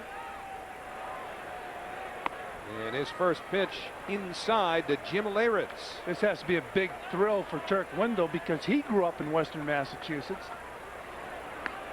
Fastball for a strike, 1-1. Windle making his 15th appearance. Last work in the Pittsburgh series. It was in Monday's game. Got 2 innings of work there. He was entertaining Peter Gammons prior to the game, kicking a baseball up onto the green monster. We saw him punting a football in Pittsburgh the other day. And the slider gets Leyritz. You know, if you're from New England and you were a hitter and you played any baseball whatsoever, your biggest dream was to do this with a baseball. Right up and over the green monster and into the net. Now, it's not a dream for Turk Wendell. He wants to keep it away from the green monster. Come on, you know what? You're begging me to ask for details here. You grew up in New England, in Holyoke, or however you guys pronounce it. It was everybody's dream. Mispronounce your own town. Come on now, and take me chapter and verse through whatever home run you might have hit in this ballpark. No, I'm not going to do it. Didn't hit one? How about BP? BP, I hammered the ball. Come on, tell me about the BP pitch. Remember where they throw batting practice from now. I'm still looking for that dream to hit that ball up into the net. And I don't want to hear from the truck either. 2 balls, 2 strikes now on Damon Buford. Now, you must have hit a home run during batting practice. Well, yeah, BP, I had it down to perfection. The game was different. They had that curveball and slider. I tried to outlaw it. The small detail. In the air, right field. Husky turned the wrong way, but recovers. I talked about Husky's defensive ability, and he's really improved as a defensive player, chasing that ball down. All right, now, here's your rubber.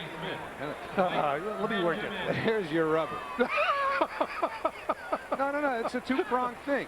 You see, the front part of it, that's where they throw batting practice from.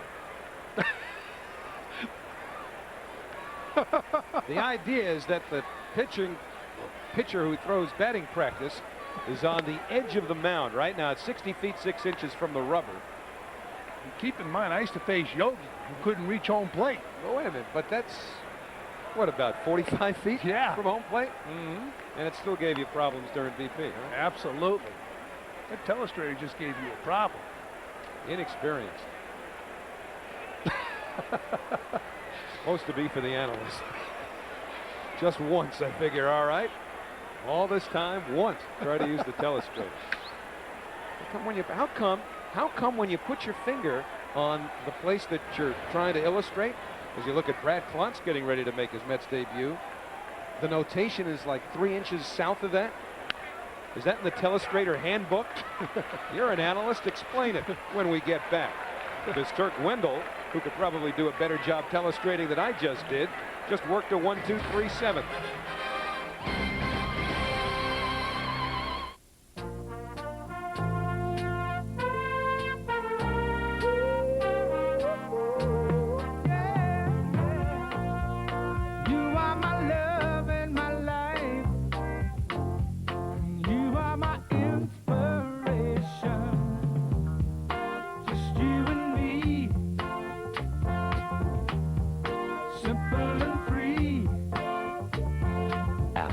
Insuring over 40 million people worldwide. No, I don't need vinyl siding. This is an apartment. I can't get away from these salesmen. I'm Jim. Hi, Jim. This is for you. Hello. And make sure you deal with a pro, like your GMC dealer. It's closer than you think. Here, let's take a look. The power you want, the space you need. Lease a loaded Jimmy SLS now for $296 a month with just $796 due at lease signing. See your tri-state GMC dealer. Oh, no, don't get it. You'll find it easy to get to. But very hard to leave. It's the Mohegan Sun Way. We keep the line short and the action nonstop. It's the Mohegan Sun Way. Everybody wins at these tables. It's the Mohegan Sun Way. We'll make every visit one you'll remember. It's the Mohegan Sun Way. Exit 76 off I-95 in Connecticut. Like no place on earth. Come experience the Mohegan Sun Way. New York Mets baseball is brought to you in part by the Dime, the bank that's with you all the way. I got Healy with me all the way up here. Win or tie. Right. Go to the telestrator, you're on your own. I thought you did a great job. I don't know. How is it when you put your finger on second base, the telestrator picks up the pitcher's mound? Anticipation's the key. All right. Luis Lopez must have anticipated that fastball from Pedro Martinez in the 4th inning, launched it for a home run, leads off the Mets 8th. He broke his game bat, but it really wasn't his bat. It was Edgardo Alfonzo's bat. And the first pitch of the 8th inning by John Wasden. There for a strike. Lopez hit his first Mets home run last year off of Carlos Perez of the Montreal Expos, for whom Pedro Martinez played. 0-2 to Luis Lopez. Lopez, Brian McRae, Bernard Gilkey, scheduled hitters for New York here in the 8th inning.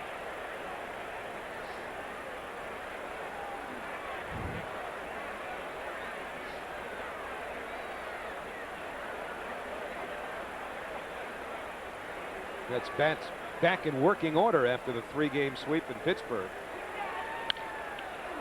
And Wasden was right in front of it to throw out Lopez. 1 gone in the 8th inning. And as we have revisited the 1986 World Series tonight, look at the home run that put New York ahead to stay in Game 7. Now the windup in the delivery. Swung on, hit in the air, fairly deep to left field. Going back near the wall, looking up. Goodbye! Home run, Ray Knight! The Mets lead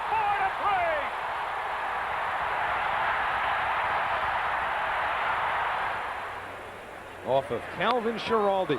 McRae lifts one foul. Vaughn over once again. This time Benjamin joins them. Probably figured they'd still have some of those sodas and peanuts out there. Vaughn was shopping again. We had some footage last year of Mo Vaughn when he played at Seton Hall, and how he mentioned at the time didn't eat quite as well when he was a student at Seton Hall as he has in the past, although he's lost a lot of weight over the winter. He's had to. Remember, he hurt his knee against the Mets last year. Missed some time. And the split, 0-2 to Brian McRae. You know, we saw John Olerud hit a home run this game into the bullpen, and Luis Lopez. What amazes me is Ted Williams, when he played the first part of his career, the bullpens weren't out there, so he had to hit the ball even further to hit a home run. And the 0-2 pitch bounced to Vaughn. And Vaughn takes it himself. I think Mo might have thought that was the 3rd out. Did he make a motion? Well, this is last week at Yankee Stadium. Remember, the Red Sox had an 11-0 lead. The Yankees were starting to come back. And this is only part of a Mo Vaughn tirade that earned him a reprimand from his mom. His mother saw some of that anger and frustration eking its way out in some less than choice words, some salty language, as you would say. And Mo's mom called Mo and set him straight. Said, that's a bad example. Well, I know that his dad was a well-known educator in the state of Connecticut and had a tremendous influence on some youngsters. One in particular who told me that Mo's dad had a tremendous influence on him, Calvin Murphy, who was an outstanding basketball player from the state of Connecticut, grew up in that area, and Mo's dad had an influence on his life. When we were in Houston, or at least the Mets were in Houston at the end of April, and you mentioned Calvin Murphy now, he's running the sports commission, I think, for the city of Houston, and he's in some hot water. Yes, I read that same article. Not sure exactly what the charges were, whether they're misappropriation of funds or things along those lines, but Calvin Murphy's in big trouble in Houston. It's got nothing to do with missing a free throw. He never missed a free throw. No, had the record. Still has the record, I believe. Gilkey needs a triple here to get the cycle. He's got a double, a home run, and a single.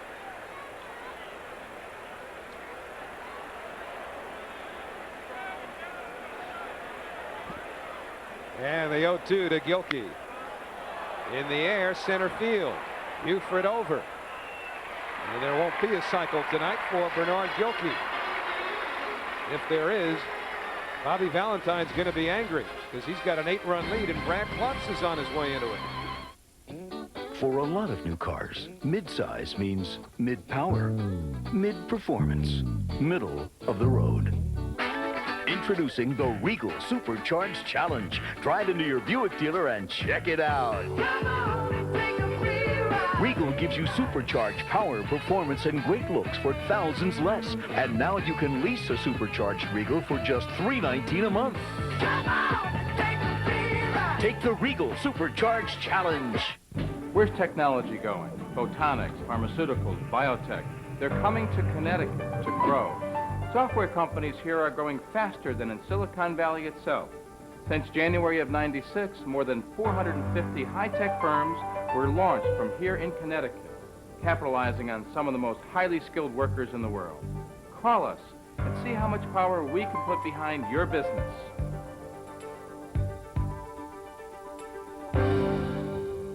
1-0 delivery to him. Gilkey, long drive. If it's fair, it's gone. It's over. Way back. Way back. Goodbye. Home run. It is. It's over. Mets win.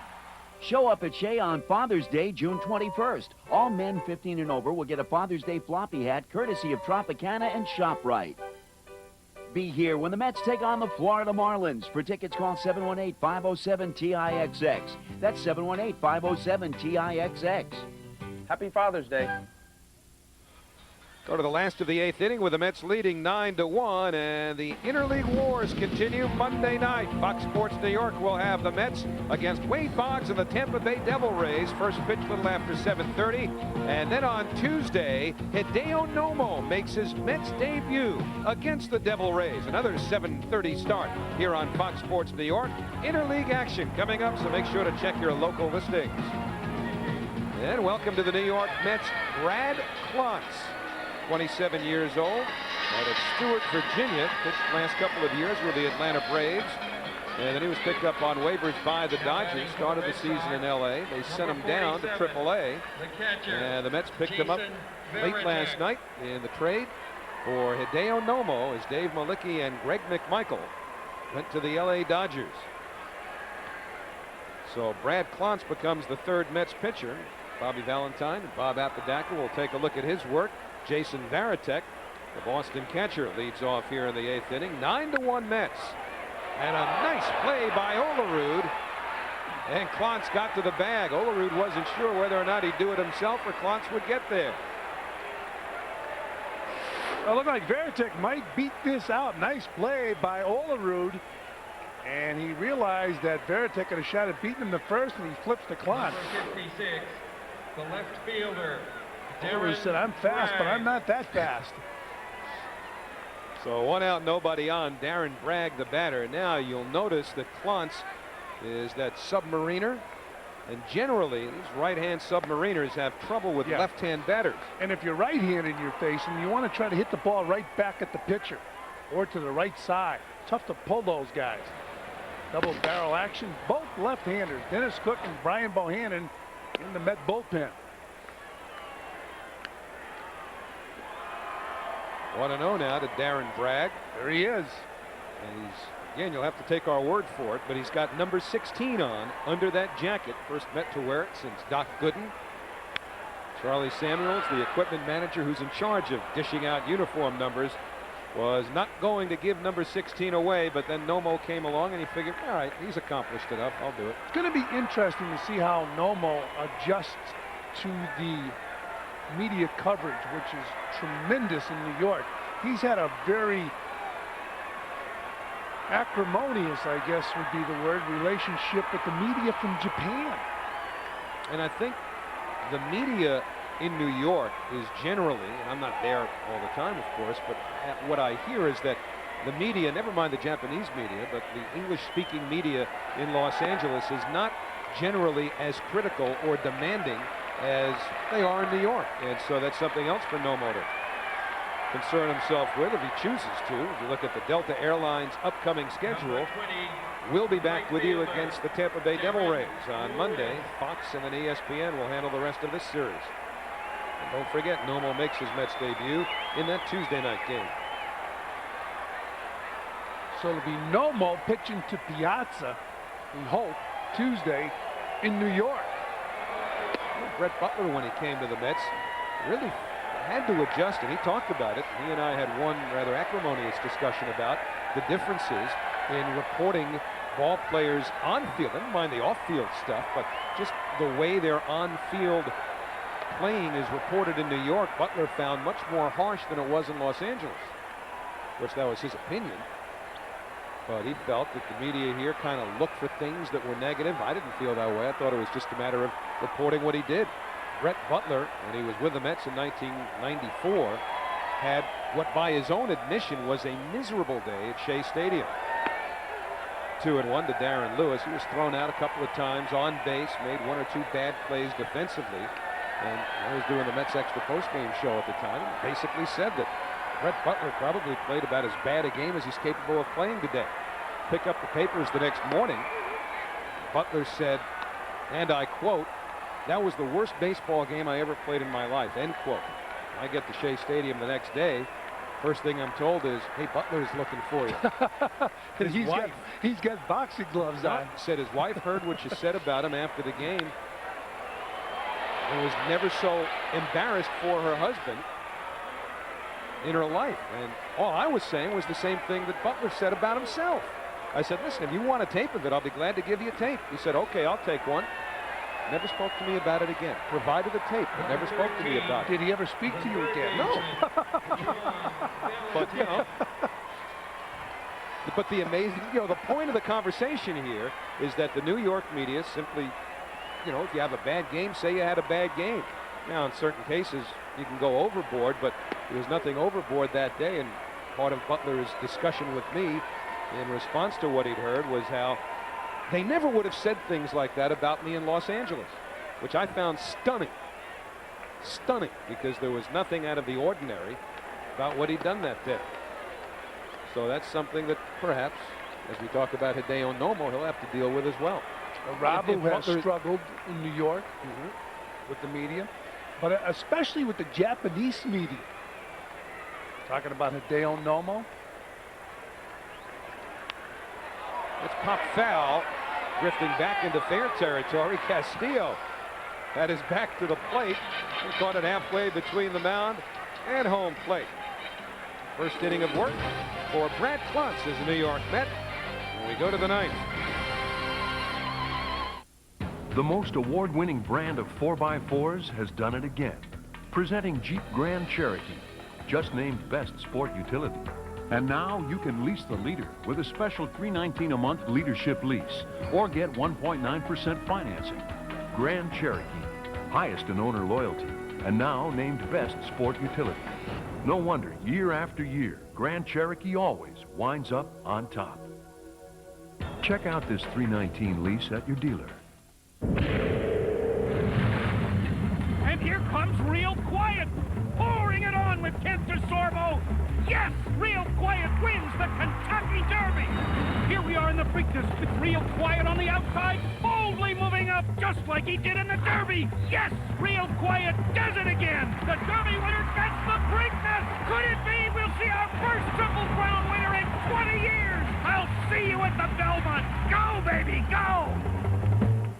We get busy. Roll that videotape. Action. Reaction. Oh, baby. Woo. I will be ready. Sports satisfaction. Van Earl Wright. Kevin Frazier. Fox Sports News. Prime time. We are there. Weeknights at 10 on Fox Sports.